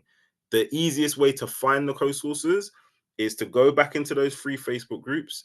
Again, type the area in that you're covering. So if I was covering Birmingham, I'd put Birmingham in the search box. I'd hit enter. And then rather than reaching out to the people in the comment sections to find investors like we was doing before, we're going to actually reach out to the people who have posted the deal. So anyone who's posted that deal in a rent to rent deal in Birmingham, we're reaching out to them because essentially, if they're securing deals in Birmingham now or whenever that deal was posted, it's very likely that they'll get more deals in Birmingham, and I can sell them to my list, right? So you can see here, this is just a screenshot of some of the sources that have posted deals in the groups, and you would reach out to, if you was covering Birmingham, you'd reach out to Gladys. If you was covering Leamington Spa, you'd reach out to Stuart, because as I said, if they've posted deals like that in the group before, very likely that they're still covering the area and they may get more deals moving forward. Of course, some might not. They might say, no, I'm not covering that area anymore. The worst you're going to hear is no, but you need to reach out to all of those people to essentially find out whether or not that relationship will be valuable. Yeah. So that's the sources. Now, in terms of the letting agents, before I go into that, let me make sure I'm not missing any questions. Okay. Rev said many are not compliant deal sources. So how can I work with people who are not compliant? Well, I mean, to be honest, that's your choice, right? You're the boss of your business, so you don't have to work with non-compliant sources. And honestly, there are thousands of compliant sources. I have, like I said, hundreds of people in my community alone, and a large majority of them are fully compliant already. So, and also in the Dual Sources United group, there are thousands of members. Like I said, almost 7,000. And I know just from seeing all of these posts that I put in there every day, because people mention whether they're compliant or not in most of the posts, most people are compliant. You need to be speaking with more people, having more conversations, striking more relationships, right? So that's what I would suggest. I wouldn't necessarily say only work. I wouldn't necessarily say find a way to work with people who are not compliant. You have to, if you're not comfortable working with them, then you wouldn't. Now, to answer your question in a different way, if someone's not compliant, they want to work with you, you're fully compliant, and you are open to working with them, well, then it's about what they can bring to the table. Maybe they have investors, right? And they can introduce their investors to you, and you can do deals with their investors and pay them a little referral fee when you sell a deal. That's a way you might be able to do it if you'd like to. But again, it's more about what you're comfortable with. They can't be involved in the deal properly if they're not compliant, because they can't receive money from their clients because they probably haven't got their AML set up and everything else. So they can't really do much, right? Yes, they can speak to investors and speak to the other people that they need to get this business up and running and kind of get themselves set up, but they won't really be able to transact anything, especially not on their own anyway. So that's kind of like where you maybe can step in. They can give you an investor, well, not give it to you, but they can introduce you to an investor and say, look, if you do a deal with them, you pay me a referral fee and I'm happy. So that's potentially what you could do with some sources. But I would say try and work with as many compliant co-sources as you can. Build your network up of people that you can actually just do business with without having to worry. Because my advice to everyone always is just get compliant. People always ask me, oh, how do I get around compliance and how can I do this without being compliant? I don't want to advise you on that. I want to say just get compliant. It's going to cost you less than £1,000 or around £1,000 to be fully compliant, and you will make that money back on one deal plus profit. So is it worth it? Of course it's worth it. It's definitely worth it. So yeah, to answer your question, that's what I would do. Okay. Let's see. Let me make sure I'm not missing any more questions before I move on. Esther said, how about if you're starting up and not compliant yet, can you still co-source? So yeah, I just kind of answered that question. Rev said, even non-compliant people ask for 50-50. The percentage splits is between the two parties, to be honest. There's no right or wrong answer. So the two people that are involved, you and the other sourcer, that's for you guys to communicate and discuss and come to an agreement on what you're happy with. So yeah, I'm pretty sure there are loads of non-compliant people that ask for 50-50. But there's also a lot of them that say, well, I know I'm not compliant and I can't really do much on my own, so I'll take less. You deal with everything and you pay me a little referral fee and I'll be happy to take less. You got to communicate with them to find out who's up for that and who's not, you know? And then Esther said, how much does it cost to get compliant? So yeah, I just answered that as well. It's about £1,000 or slightly less. In the free Deal Sourcer group that you guys are all part of, my free um, group on school, I've given you a compliance checklist. So if you go to the resources tab in that group, there's an actual checklist where I've given you what you need to get, how much it will cost, the websites to go to, and everything. If you don't know where that is, go inside the school group and just go on the resources tab. Guys, what you should also make sure you've done, because this will help you with this, is if you're in that free group and you haven't watched that first video on the post that says start here in the group when you first went into it, then you're letting yourself down because you're going to struggle to find everything. Because on that video, I literally shared the screen and went through the whole group and showed you where everything is step by step. So make sure you've watched that video and then you'll know where to find everything. So like I said, compliance checklist, that's in the resources tab in that free group. All of you have access to it if you're unsure, how to get yourself compliant. Okay, hope that makes sense. Let's keep going because I know time's going. Right. So where was we? Network. So we spoke about the co-sources. My first couple of deals were sold with a co-sourcer, a really good co-sourcer and a good friend till this day, a gentleman named David. Um, he was securing loads of deals. This was in 2011, 12. He was securing a load of deals. I met him online, by the way, in a Facebook group, doing this exactly what I'm showing you guys. And he had a ton of deals. I was pretty much brand new, but I was having good conversations with investors because that was my whole thing. I just understood that I need to have good relationships with the people that are buying. So I had those relationships. Didn't have loads at that time yet, but I had some good relationships. And he was having deals that he couldn't sell. So when we connected, he started sending me the deals and was like, "Yeah, if you can sell them, mate, happy to split the fee." And that's literally what I done. He sent me the deals. I would have a little look at them, see what they're all about. If I was happy and if there was anything I was unsure about, Dave, I don't understand this or blah, blah, blah. And he would explain it or he would show me screenshots of how he's got to that number or how he's come to get this deal to look like how it is. So we communicated very well. And then I would just put those deals in front of my list and I would communicate with them very well because that was what I was good at. And we just sold loads of deals that way, a ton of deals that way. But I didn't have to ever worry about the landlord, the agent, finding the deals. Of course, I've done loads of deals outside of that as well with other sources and by myself. But like that was one of the first relationships where I really saw the value of having that network, right? I don't have to worry about keeping in touch with that landlord for that deal because it's not my deal. I just have to worry about being in touch with the investor because that's my client. And to me, that just felt like it made life so much easier, right? I'm splitting the work rate, the workload down the middle. Yes, I'm only getting half of the fee, but I was happy with that because I knew I could do more deals anyway, right? So very, very important to get the co-sourcer network right. I say it to the guys all the time, and the people who have listened and have implemented it properly are selling tons of deals with co-sourcers. Miriam's like a very good example. Miriam on the call now. We speak every week, and every week she's got deals going through from co-sourcers as well as her own deals and from agents as well. But a ton of deals go through from co-sourcers that she hasn't had to worry about finding the deals herself, right? So very, very important. Now, also, we need to, of course, have a network of letting agents. Okay. So the co-sourcers speak with the letting agents and the landlords and secure the deals and try and sell them. And if they can't, they send them to us and we sell them. But we also want to have relationships with the letting agents because they, of course, have the great relationships with landlords in our local areas, right? So if we're speaking with, the smaller kind of boutique independent agents who need help with volume, you're going to get a lot of deals from them if you strike that relationship correctly. Yeah.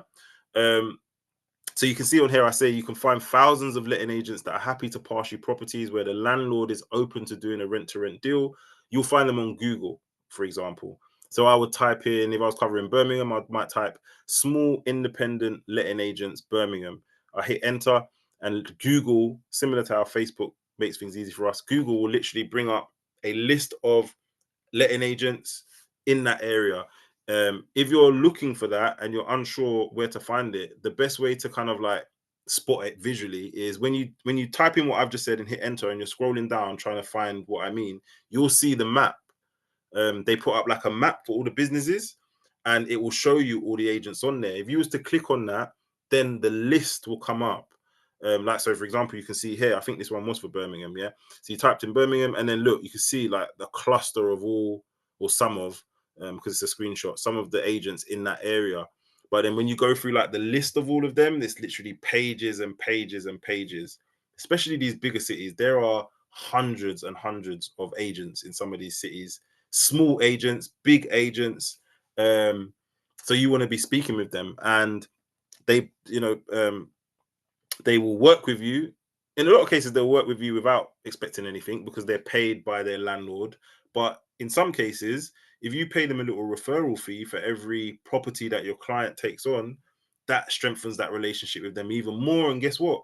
They're more prone to calling you up or sending you a message when there's a landlord that might be open to what we're proposing. So these relationships are really, really important, vital almost, to be honest, right? And I always talk about the fact that, when you think about a letting agent, why is it so valuable to be in relationships with them? Well, one, usually they're pumping money into advertising for landlords, right? To find more landlords, to bring more landlords on their books, or they actually have landlords just walking into their office. Because remember, we're speaking with local agents that are in that city. So we're not just speaking with any agents. So a lot of them are just local agents, right? Landlords are just walking into the office and literally just giving them the keys to the properties, right? So it just makes sense for us to be in relationships with them if we want to try and secure deals there and sell them onto our investors. So these relationships, I've literally seen how valuable they can be, not just for myself, but for, again, all of the mentees that are crushing it and selling deals. A lot of them do deals with agents that they've built relationships with. And all they've done really is just, like I say, get on the phone, call them via the numbers they've got on Google. So we're not calling them about a specific property. I know some people do it that way. They find the property on Rightmove, for example, then they contact the agent and they have that conversation then. Or some people kind of like, someone was just telling me yesterday that one of their the mentor that they were speaking with taught them to lie, said, contact them about the property and pretend that it's you that's going to take it on, and don't mention Rent2Rent or company until you're at the viewing, right? That's the wrong way to do it. I definitely wouldn't do that, and because you'll get a lot of no's and you'll actually get a lot of upset agents. So the best thing to do is just call straight into the office and be fully transparent. So I called into the office and I just asked, can I speak with the person that deals with corporate lets in your office, please? No. Or can I speak with your lettings manager? And I'm just not hiding anything. I'm having a straightforward conversation. There's other things, of course, that I touch on during the conversations, but pretty much I'm just open and honest about what it is I'm calling about. And either they're open to it, they're aware of what I'm talking about, or they're not. And sometimes you might have to educate them a little bit, and that might change things, or they're just not interested, and that's fine. Because, like I said to you, there are literally tons of agents to work with, and we don't really need to work with every single one of them. I mean, even if we had like 5 good agents in the city that are happy to work with us, that in itself can generate a ton of deals, which generates a lot of money. So very important to just start the conversations with them, to see if you can get yourself in the door. Does everybody understand that? Does everyone see the value in working with the agents? Just give me a yes in the chat if you do.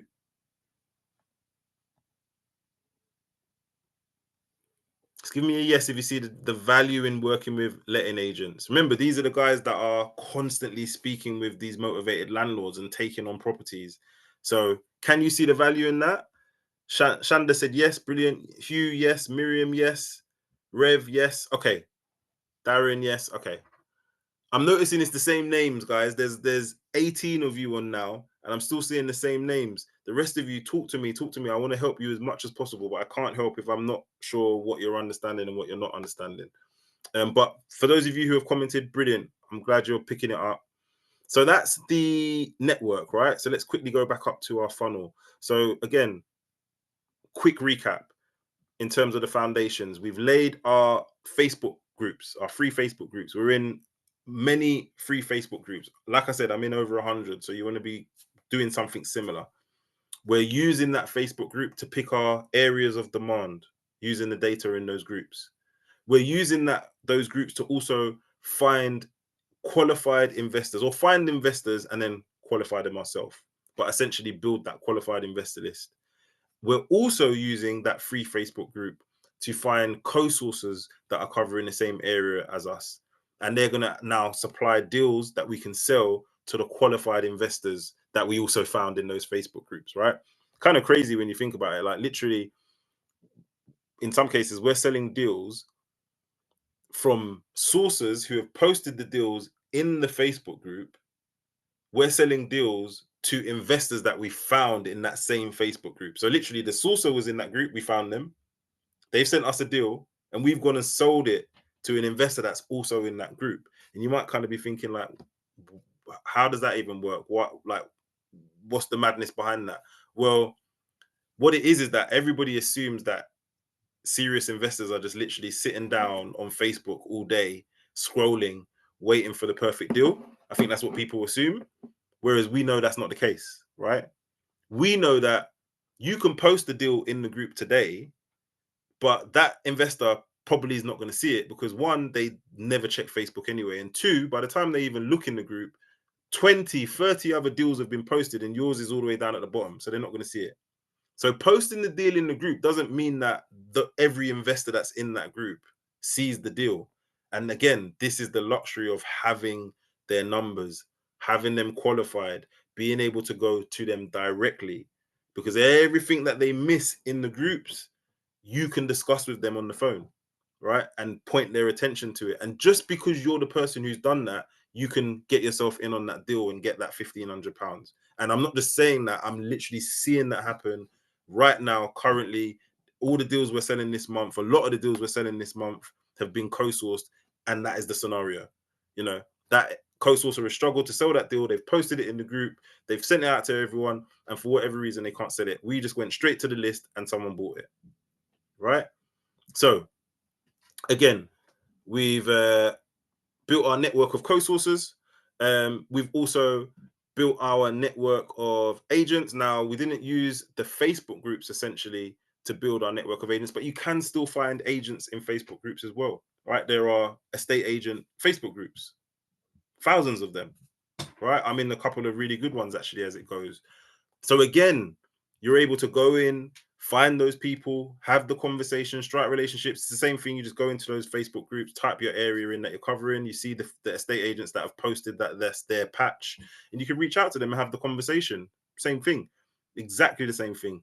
Or you can do it the way that I said. You can go on Google, type the area in, have a scroll through all of those, have a scroll through the listing of all the small agents in that area, small and big. I know I'm mentioning small. The reason why I talk about the smaller agents a lot is because they're just more open to working with us and doing what we're proposing, because they just need to do the numbers, right? Whereas the bigger chains, they're a little bit more bougie, and sometimes, you know, they're not necessarily open to it. But either way, you're gonna reach out to those agents and start those relationships. So that's the fourth foundation complete, right? So when you kind of think about all of that coming together, you can already kind of see how each one is valuable to the next one and why they're being laid in this order, right? Like I said to you, I could have said, build your investor list and then go and start speaking to landlords straight away. But I know that that's not the fastest way to start getting those deals sold, right? And actually to start getting some momentum. It's going to be way quicker to work with the co-sources who have already done that work to get the deal, and you just sell it, right? And then the next quickest way is going to be to speak with those agents who have already got the landlords through the door, got the relationship, had the conversation with them, and they're saying yes, they're open to what we're proposing as well. So they're, again, cutting down the amount of work we have to do in terms of working with the landlord. So the next foundation will be the motivated landlords and developers, right? So we'll scroll down to the landlords and developers. I think I spoke mainly about the landlords here, but it applies to the developers too. We found developers doing the exact same thing, right? But here it is, the motivated landlord. So when you sell a deal that you secured directly from a landlord, you walk away with the full £3,000 fee if you're selling it straight to your investor list, like I'm telling you, right? So this is where the most money is made out of this whole strategy. You securing a deal straight from the landlord, direct, no agent, no co-sourcer, and selling it straight to one of these investors on your list. You walk away with that full fee. You don't have to split it with anyone, right? So what you want to do is find those motivated landlords on free classified websites like Gumtree. There are loads of these websites, by the way. Gumtree is just probably the biggest one, and probably the most popular one. But there are loads of others. If you just go on Google and type in classified website, classified website UK, because obviously there's classified websites in other countries as well. So you might write classified websites UK, and it's going to give you a list of all of them. And they're just basically similar to Gumtree. It's a platform where anybody can sell something themselves, right? So we want to be going straight onto those classified websites. Facebook Marketplace is another really good one. One of the guys actually just secured a deal from Facebook Marketplace and sold it in like 5 days a couple of weeks ago. Crazy, absolutely crazy. So found the deal on Facebook, sold the deal to someone on Facebook. Crazy, right? So as long as you're using the right language to avoid any confusion, you should be able to secure these deals pretty smoothly. When I'm speaking with sources about them struggling to secure deals, and I ask them a little bit about what they're saying to landlords, I can see straight away where they're going wrong, right? The language is wrong. You're using jargon that doesn't apply to a landlord. It's investor jargon. Like rent to rent is not landlord jargon. We shouldn't be saying the words rent to a landlord because it doesn't apply to them. Rent to rent is for investors. That's investor jargon. It's an investor strategy. So again, it's understanding what language you should and shouldn't use. And also even down to just, tone of voice, just the way you're approaching the phone calls. I've sat in and listened to some people doing phone calls to landlords, and if I was the landlord, I probably wouldn't be comfortable working with that person because there was no life in the conversation, right? There's no enthusiasm, right? You can almost tell that they don't know what they're doing, you know? And the thing is, even when you don't know what you're doing, sometimes if you say it with confidence, that can be enough to get the person to give you a chance.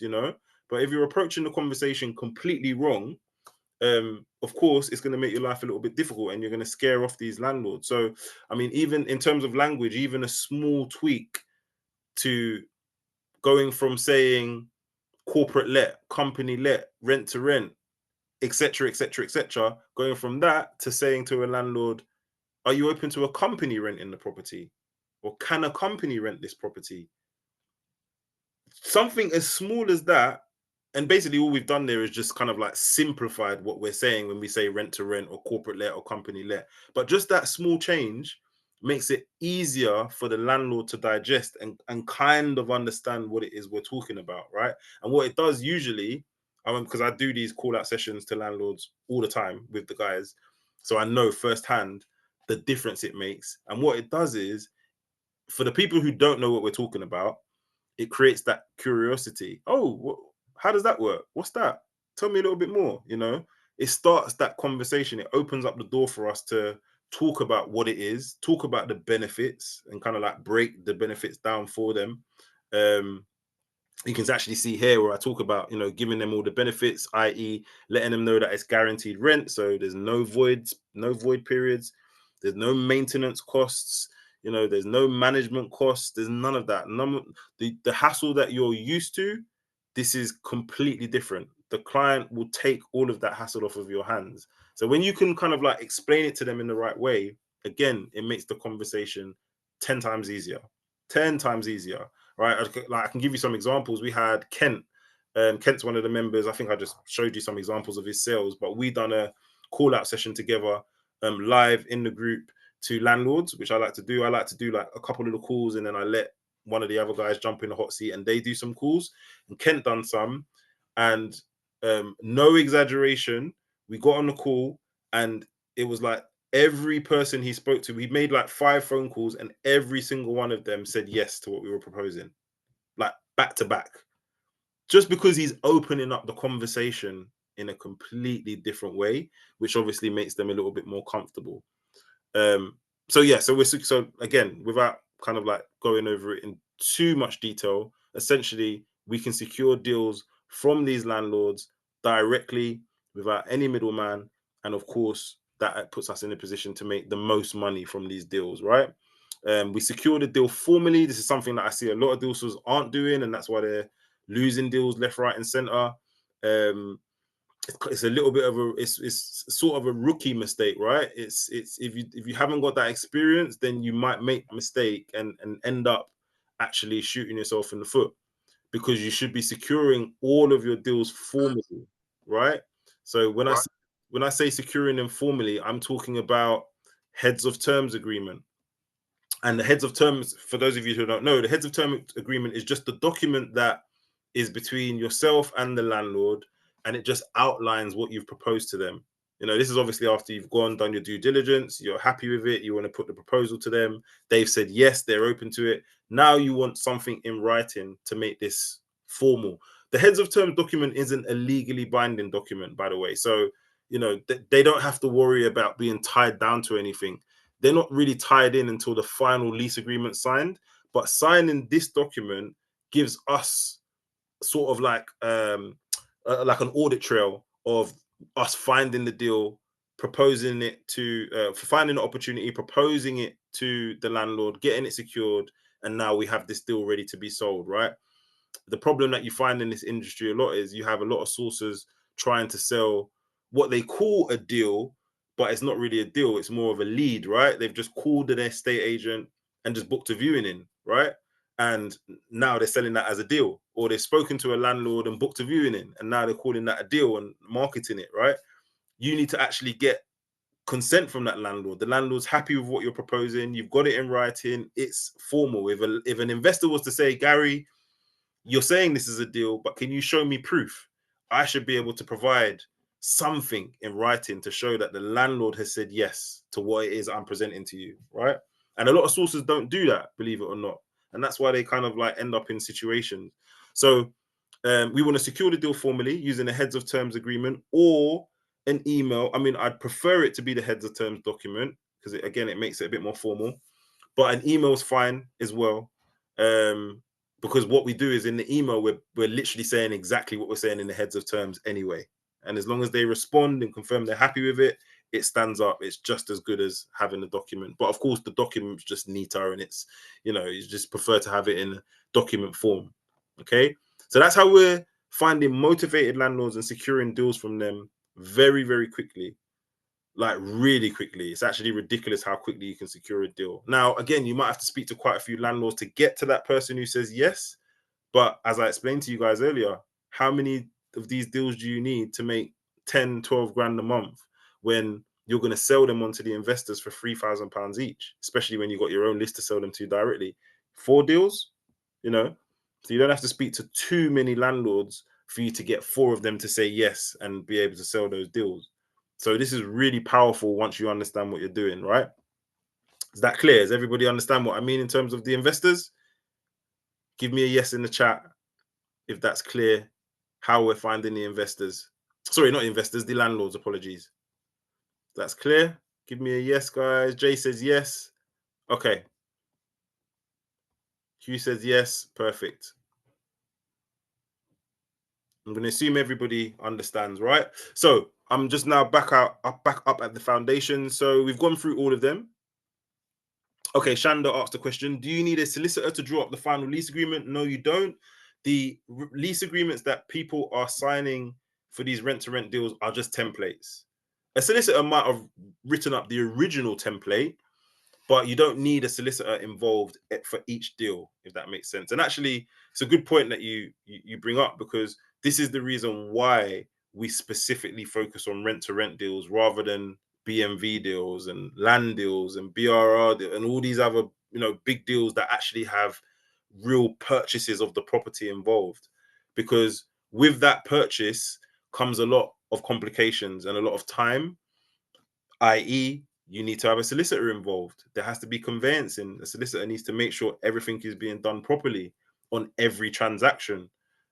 Surveys need to be done, which can not only take time, but also throw a spanner in the works, and all the other things that need to be done for those other deals. Rent to rent is the only type of deal where we don't need a solicitor, we don't need a survey, we don't need any of those things because nobody's buying the property. Remember, right? So yeah, so to answer your question, no solicitor needs to be involved. Once you've got your lease agreement template once, which by the way, when you work with me, I give you all of these documents as part of working with me. But once you've got that once, you can use it for every deal. You're just literally changing, adding the information that you need to add per deal, if that makes sense. Does that make sense? Do you get what I mean? Give me a yes if that makes sense. Okay. And Shanda says, do you need okay, so you only need an NDA, heads of terms and lease agreement to close the deal. Um so we're gonna go over that in a minute. We're gonna go over everything that you need in a second. So I'm gonna put that on hold for a sec because we're literally about to go over exactly what you need. Shanda, so just give me one sec. Right, so as you can see, we've got the foundations here, which we've just gone through: Facebook groups, high demand areas, qualified investor list, your network, and your landlords and developers, right? That's the foundations that you need to lay initially, right? Once these things are laid and kind of like in the works, everything else is a lot easier. So, as you can see here, we also have the process, right? Can everybody still see my screen okay? I'm going to go through this process with you. So I just need to make sure you can see the diagram properly. Just give me a yes if you can see the diagram okay. It should say the process, and then you've got offers and sales and viewings, and there's all different colors. Can everyone see that? Hugh can see it. You can see the whole diagram, yeah? Do you need me to zoom in or zoom out or anything? Or you can see it clearly? Just let me know. Shanda can't see it. You can't see it, Shanda? Let me know, guys, if anyone else is just struggling to see it. You can see it. Okay. Okay, cool. All right. I'm going to read through it anyway. So that's fine. So, okay. So all those foundations are laid. So the first thing that happens once all of our foundations are in place is we want to be receiving deals from our network. Like I said to you guys, right? So once you've got your co-sourcing network built, you're straight away going to start receiving deals from them, package deals, because they've got deals that they need to sell, right? You've already built your investor list, remember? So and that's why we've done it in this order. Because if you was to start building that network of co-sources first, and now they're sending you deals, but you haven't got any buyers yet, you just end up losing deal after deal and losing that relationship because you can't sell the deals. And it's just stress. It's just more work and more hassle than you need, right?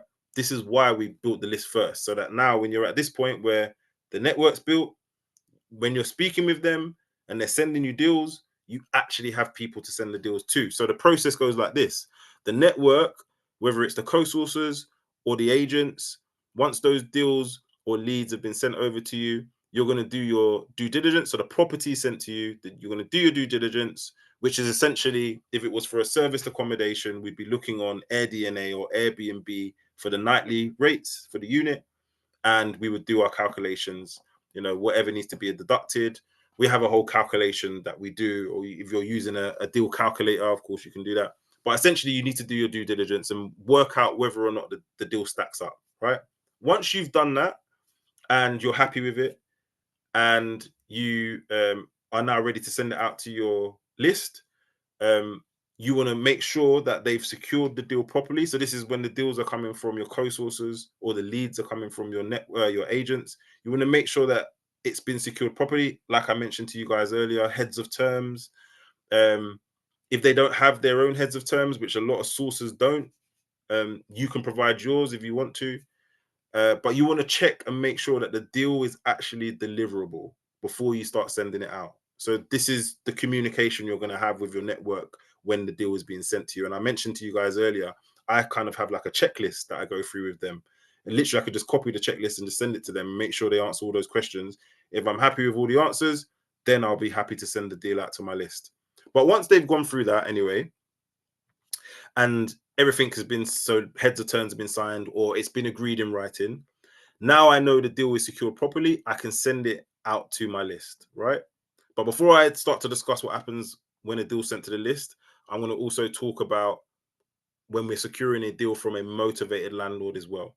So same thing, the property comes to us, or we find the property, we do our due diligence, we put forward a proposal to the landlord, because with the network um, process, we're not dealing with the landlord directly in that situation. So you'll notice here there is no proposal because we're not in communication with them. In fact, the deal should already have been secured from the co-sourcer, for example. But in this situation, we are dealing with them directly. So we need to do our due diligence, put the proposal forward to the landlord to say, okay, I've had a look at comparable properties in the area. I think this will work for my client. The rent that the landlord's asking for, either you're happy to go with it or you're going to ask whether there's, any wiggle room and maybe agree at a different price. But either way, once the proposal's put forward, if the landlord's happy, then the heads of terms are signed again. So like I said, that's us securing the deal formally, ready to be sent out. So essentially, in both parts of that process, whether it's come from the network or directly from a landlord, we need to make sure everything's done properly before it gets to the blue stage where the deal's secured and we're now firing it out to the list. And by the way, those two, these things that I'm talking about, the due diligence and getting the heads of term signed and proposal and things like that, might sound a bit long-winded, but honestly, these things are happening in the space of days, right? So it's not as long as it sounds. You can do your due diligence in like 20 minutes, less if you know what you're doing, right? It's really quick. You're just going on these sites, or you can use the apps on your phone if you've got Airbnb or a spare room, for example, if it's for a HMO. You can check these things out on the go really quickly. So they're very quick. So I don't want you to think that that's like a long-winded part of the process. Very quickly, do your due diligence, get everything signed up, and then we're firing the deal out to our qualified investor list. And you can see here, I said deal sent via WhatsApp, text, or email. I do not want you to be sending deals via Facebook Messenger. I told you guys earlier, if your only form of communication with your clients is via Facebook, you can't even class them as a client. And you'll see it. You'll see for yourself when you start trying to do it that way. There's so much noise on Facebook. These guys are getting messaged left, right, and center. There's notifications popping up. There's people just getting lost in scrolling through their feed and things like that. Like, the last place you want to try and sell to them is on Facebook. So this is the whole point of getting them away from the platform, so that when we've sent this deal out to them now via WhatsApp, text, or email, however we're sending it to them, we can also do a follow-up call, right? And for me, the follow-up call is actually probably the most important part of this process, right? Of us sending a deal out. Because as much as we think, okay, we'll send the deal out and whoever's interested, they'll respond and they'll buy the deal and it's going to go smooth as butter, it doesn't work that way, unfortunately. And again, this is something that I do with the guys in real time, the follow-up calls, for example. And I'll give as an example. One of the guys sends out their deals to some of to their investor list. Let's say they've got 10 investors on their list qualified. They send the deal out and they sent it out yesterday. Today, they checked the responses and only one person's responded. Usually, what the deal sourcer will assume is that one person responded is the only person who's interested in the deal. Everybody else must not be interested because they haven't responded, right? They've seen the message or they haven't seen the message, whatever the situation is, they're not interested because they haven't responded. And that's literally how most deal sources operate. Send the deal out, whoever responds, I work with them. Everyone else, you must not be interested, on to the next. But I've proven hundreds of times now, because I do these calls with the guys like every week near enough, that when you get them on the phone, you find out that 9 out of 10 of them didn't even see the deal. And this includes the people that are interested in the deal and people who end up buying the deal from us, believe it or not, right? So the follow-up call is really important, really, really important, because you don't want to leave money on the table. And you can't assume that because they haven't responded that they've seen it. Because again, like I said, I get people on the phone, investors on the phone. So sorry, Gary, I didn't even see that deal. Sounds interesting though. Tell me a bit more. And it's kind of like, oh, wow, if I didn't pick up the phone and call you, you wouldn't even know about this deal. And this ends up being the person who buys the deal, right? So really important. Anyway, moving forward. And actually, before I move forward, does everybody understand the value of doing the follow-up calls. Just give me a yes if you understand why it's so important to do those follow-up calls. Why you cannot just depend on sending the deal out in writing. Just give me a yes if you understand that, if you get that, you see the value in it. Shanda said yes. Okay, brilliant. Okay, cool. Good. All right, perfect. I'm going to assume everyone can understand that. Right. So once we've done the follow-up calls, what happens on those calls is, like I said, either investor hasn't seen the deal or hasn't seen the message with the deal in it. So of course, we have to explain the deal to them very quickly, give them brief details, see if they'd even be interested. And if they are, great, find out when they're free to view, get them booked in, vice versa, right? If they did see it, if they did see it and they're interested, they're just going to come back, tell us, or we get them on the phone, they tell us. Essentially, on those calls or in those responses, we're going to tackle any objections if there's any, or we're going to book them in for a viewing or find out when they're available to view, right? So that again is another reason why those phone calls are so important, because you get to tackle things on the call that can very easily be missed or taken out of context in a written message, right? When I've got you on the phone, I can ask everything, I can cover everything. If there's anything you're concerned about, I can figure it out and give you peace of mind there and then. Whereas if you're just going off of a written conversation, you might take what I've said out of context, or you might just make your decision based off of that bit of information I've sent to you in writing and not respond. Whereas on the phone, I can tackle that straight away. So I think you guys understand why it's so important to get these guys on the phone. And we sold so many more deals just by doing that, rather than just depending on people coming back to us, right? So on the follow-up calls, we find out if someone wants to view. If somebody wants to view a property, they have to sign our NDA first. And when I say somebody, I mean if an investor wants to view, they have to sign our NDA, our non-disclosure agreements. So just going back to the chat, who was it that was asking about documents? I think it was Shanda, wasn't it? Was it Shanda? Yeah, it was Shanda. So to kind of answer your question, Shanda, essentially heads of terms, as you saw earlier, non-disclosure agreements, but there's two sets of non-disclosure agreements, right? So you've got one that your investor needs to sign if they're going to view a property. This is to avoid being cut out of a deal. So this stops them from just going directly to the agent or the landlord or the co-sourcer that you've introduced them to get the deal done. They have to go via you, otherwise they're liable to pay you the fee if they take that deal. But you also want your co-sourcer to sign your co-sourcing NDA as well, because of course, in a lot of cases, you're going to be sending your investor to viewings on their deals. So you're going to have to kind of give them that information and put them in contact, right? Because we're not there physically, but that's fine because we're getting our NDA signed. So everybody knows if a deal's being done, we have to be paid or we can pursue you legally. And that's why it's so important to get these documents signed. Because if you don't have them signed and something was to go wrong and you were cut out of a deal, yes, you may have the conversations between you and the parties and things like that. And that might stand up in the legal case. It might do. I can't necessarily say it wouldn't, but your case is going to be way stronger if you actually have the agreement that says, if we do a deal together, you must pay me the fee or pay me my percentage of the fee if it's for a co-sourcer or whatever, right? So very important to get these documents signed.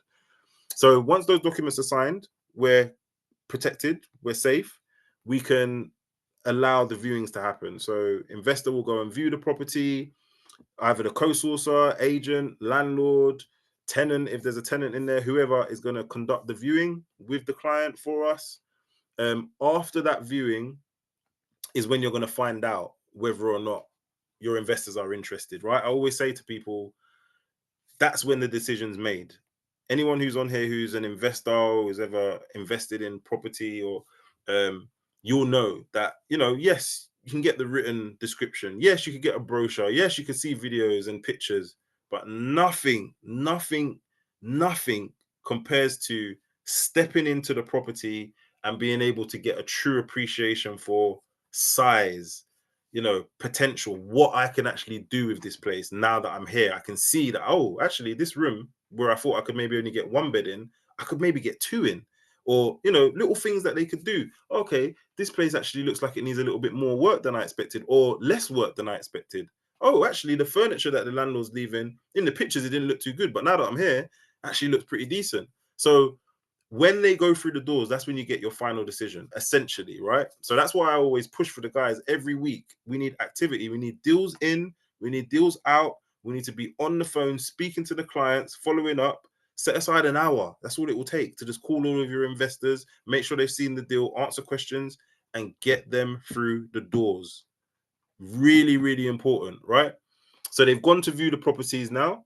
If they're interested, like I said, when they're there, that's when they're going to find out, what they can do with the place and get a true appreciation for the potential. So they will let us know whether they're interested in moving forward or not. And that's usually when we'll get the offer.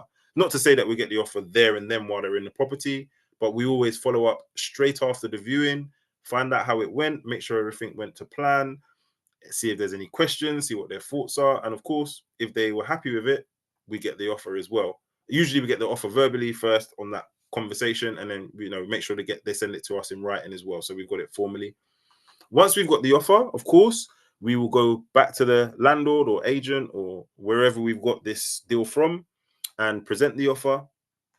And it works in different ways depending on where the deals come from. So when you're working directly with a landlord, like we've got a landlord from straight from Gumtree, they may be a little bit less strict on what they need to see for them to have peace of mind, right? What I mean by that is when you're working with an agent, for example, usually they're going to want to go through certain checks. There has to be referencing done. There has to be, proof of this, proof of that.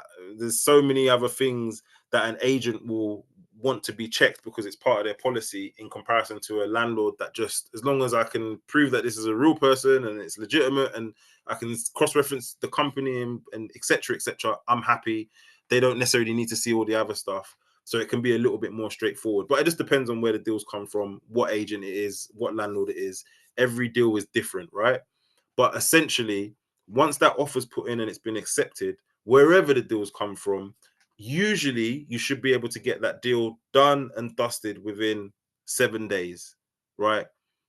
As you guys saw with many of the examples above, we're getting deals done in less than 7 days. But just being realistic, on average, most deals are taking about 7 days to be done. Now, also, there's going to be some deals that take a little bit longer. They might take more than 7 days. You've got examples above of, multiple deals being sold in one go that have obviously taken a couple of weeks because obviously there's more work to be done. Block deals, for example, where there's multiple units, 10 units, 20 units, they take a little bit longer. But with all of those deals, because they're bigger, you're getting paid more money anyway. So it kind of just balances itself out. Where we had that example of Karan and Kent selling the 4 rent to HMO deals in one go and getting paid the 10K. They made 10K in 2 weeks. So it took longer than 7 days, but they made a really good amount of money in that time, right? 5 grand each they walked away with in less than 2 weeks. So you'd have to kind of like keep those things in mind. But essentially, once that's done and dusted, in terms of lease agreements being signed by both parties, which is what completes the actual sale, your fee is due, right? So once the landlord and investor have both signed the lease agreement, which is the final document that needs to be signed by both parties to complete this sale, your fee is due. Any upfront payments to the landlord is also due. So, for example, if there was a deposit or first month's rent agreed, that will also be due once the lease agreement's been signed. And once all upfront payments, including your sourcing fee, has been paid, then the keys can be released to the investor, and essentially that's when the deal is done and dusted, right? And that whole process, as I said, can be done and dusted in about 7 days if everybody's doing what they're supposed to be doing properly. So it is really, really powerful when you put everything together and you get all the pieces of the puzzle together properly. You can do these deals really, really quickly. I think Charlie was talking about in his review video that he spoke about, some of those deals actually that were done in 7 days. He probably could have got them done even quicker if they weren't started over weekends and things like that. So actually, although I'm saying it's 7 days on average, you can get them done really, really quickly as long as you know what you're doing and everything's being done in a timely manner. Okay, is everyone clear on that? Does that make sense? Give me a yes. We still got 15 people on. Glad to see you guys are still tuned in. Has everything I've said so far made sense? Is there anything that anybody's unsure about so far?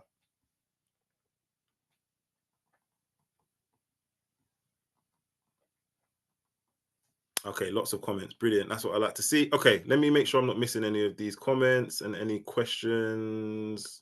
So, thank you, Darren, Aisha, Jay, Miriam. Okay, so Aisha said, who will send the lease agreement? So well, again, every deal is different, so it depends because there are some investors that will have their own lease agreements. So if they've got their own and they want to use their own, that's fine. We just make sure that they send us a draft copy first to make sure everything is right on the agreement.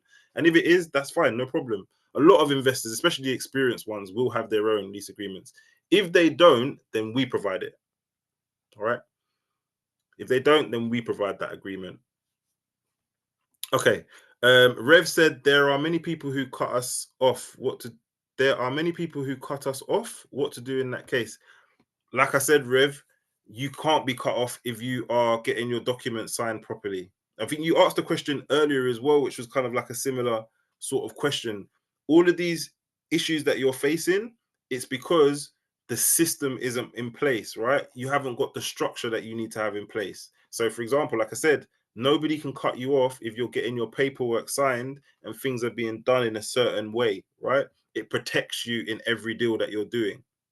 Okay, so what I would ask is if I don't know, I don't know if you're asking that question hypothetically or if it's really happened, but if you have an example of someone cutting you out of a deal, just let me know what the situation was. Did they sign your NDA? Was there anything signed? In order for them to be able to cut you out, I would imagine something was missing. So just let me know, and then I can maybe answer it in a bit more detail. But to answer your original question, they can't cut you out as long as you've got your paperwork signed properly. Yeah. And Aisha said, me or the landlord. Okay, so yeah, like I said, it's you or the investor. Sometimes the agent will try and provide the paperwork, but I've noticed, and I say it to people all the time, remember, agents are in the business of finding traditional AST tenants for landlords, usually, right? So 9 times out of 10, they're not going to have the right paperwork for this type of deal. They might think they've got the right paperwork for it. And I've seen that in loads of occasions, like one of those deals that Marhen sold above. I've kind of worked really close on a lot of these deals with the guys, right? It was from an agent, and before when the offer got accepted and everything was ready to go forward, I remember Marhen said to me that the agent said they were going to send over the paperwork. So I said, "Oh, okay, what paperwork?" And they said, "Oh, the lease." And I said, "Okay." "Oh, they've got their own lease." He said, "Yeah, okay." I said, "I've got a funny feeling it's going to be the wrong document, right?" And we both kind of like laughed it off and blah blah blah. And he goes, "All right, let's see." And then I think like 2 days later, that document came in. Marhen reaches out to me. "Gary, you was absolutely right. Here's the document. It's wrong, isn't it?" And I look through it and I'm like, "It's wrong. It's not a lease agreement. It's not the type of lease agreement that we need." And of course, they're not going to have it because they're an estate agent that deals with traditional lets. They're not dealing with corporate lets and rent to rents and all of this stuff. So why would they have that document? Now, some will because some deal with traditional lets and corporate lets. So they have the right documents. But this is just why it's about, if that's what they're saying, they've got their own documents they want to use, that's fine.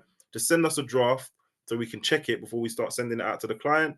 And if it's the right one, fine, we'll use it. If it's not, we'll just say to you, look, this is the wrong document. And actually, you can't use it because it doesn't cover certain clauses and certain laws. And, there's certain things that need to be in these documents for it to make sense for this type of deal. And again, a lot of agents don't have that. So we can provide our one to them if that's the case. It's not a problem. It's just communicating and making sure everyone's on the same page. So yeah. Okay, and then Rev said, I signed the NDA. I signed NDA, then directly went to agent and signed 2 contracts. Agent also said he couldn't stop him as he's happy to pay asking rent and deposit. Okay, well, if that ever, I mean, look, in my 12 years, that's never happened to me. I haven't seen it happen to the hundreds of clients that or mentees that I'm working with. All these guys just seeing sell deals hasn't happened. If you're saying he signed the NDA, then really your next point of call is to take him to court, or to not even take him to court, to put in a small claim. Right? It's only 3 grand, so it's a small claim, right? Pursue him, because this is the thing.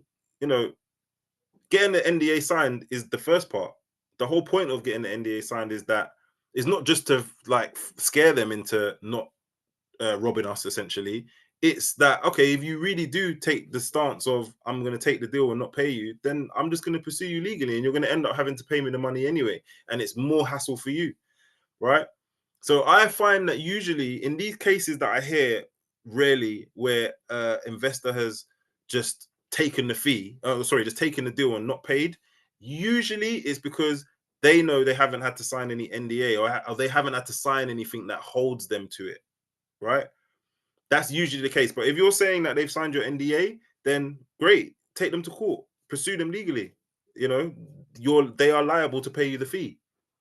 So it's more about just making sure everything's been done properly. And if it has, then yeah, you can pursue them legally. That's all I can really advise you to do. That's the point of them signing your NDA. That's the point of anybody signing any contract or any legally binding document. It's not just signing it so that in your mind you're like, okay, I can't do wrong to this person because I signed it. It's I've signed it. So if I do wrong, they're gonna pursue me legally, and there's gonna be consequences financially, you know. So yeah, that would be my solution to you, Rev. You just need to pursue them now. Get on Google, reach out to some small claims solicitors, start having some conversations with them, and see what you need to do next to pursue them. I've never had to do that with anyone personally, so I couldn't even tell you exactly what the steps are. But I do know that there is a whole process around doing it. Okay, so I hope that answers your question. Um, okay, so as I was saying, essentially the final part of the process, which you kind of went over already in terms of the process, was operating this 100% remotely. You can see an example here actually of Charlie, one of many who's actually still been making money from this business whilst he's abroad. With Harry's done it many times, and Lewis, and there's so many examples of people. Denise was actually in Portugal when she sold one of those, two of those deals that I mentioned above. Um, so it's a remote business. You can do this without you physically having to be there. So this was just like a perfect example when Charlie was there and he was saying, look, selling deals while on holiday. You can see he got paid 3K. This is what running your own sourcing business looks like if you're committed and put in the work. No excuses. Just been paid for a deal I sold whilst I was on holiday in Florida. Absolutely crazy. That probably paid, maybe not for the whole holiday because I know Charlie's got a family, but probably paid for most of that holiday, or the spending money or something. He literally made that whilst he was there, right? Absolutely crazy. So really, really powerful. And that is essentially the whole strategy. Um, it's not rocket science, as you guys can see. It's not too complicated.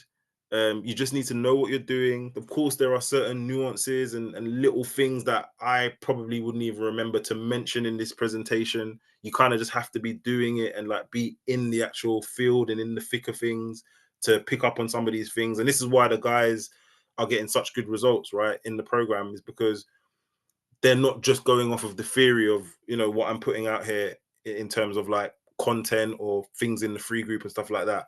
They're working with me every day, 24/7 support, daily support calls. So any little things that you might miss out on in terms of when you're trying to educate yourself on deal sourcing, they get the opportunity to ask me in real time. Gary, look, landlord said this, what do I do? Investors asking this, what do I do? This situation's come up, what should we do? Right? So it's really, really powerful. And I think we've built an amazing community of people that are actually absolutely smashing it now, which you just saw above on some of the results. Okay, so just to wrap things up, guys, is there anybody on the call? Who do we still have 15 people on, so it's still a good amount of people.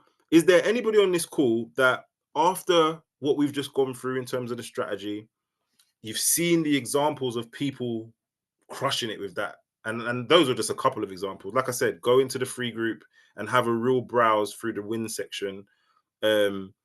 Also, you can maybe watch the intro video on the actual group. So on the homepage of the group, there's a video, the first video, which is just some of the guys, some more of the guys giving kind of their review of the program, talking about their sales and things like that. Have a look at that.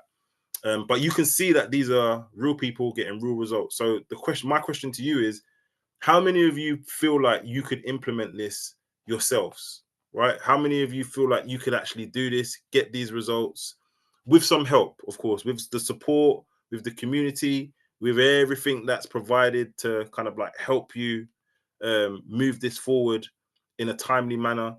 How many of you feel like that's something that you could do? Just give me a yes in the chat. What I'm going to do is, for those of you who do feel like that and are actually genuinely ready to get started, you know, you just need some guidance on what to do moving forward, I'm going to give you the opportunity to jump on a free one-to-one strategy call with me. So I will put the link in the group, and pretty much all you need to do is just book the call. And we will do a 1 hour strategy session where I'll go through what you need to do personally. Because, of course, as much as this strategy is quite broad and anyone could do it, I think it's good to have your own sort of roadmap based on your own schedule, your own situation. You know, I don't know if people are working full time or if they're doing other things, or, you know, as I said, studying, or whatever the situation is. You're gonna need to have some sort of schedule in place to help you implement this properly. So I'm offering to do 3 one-to-one strategy calls where we'll go through all of that together. We'll create that roadmap together in real time on that call. In fact, I'm going to put the link to book that call in the chat, so hopefully you guys can see it. I've just posted it there.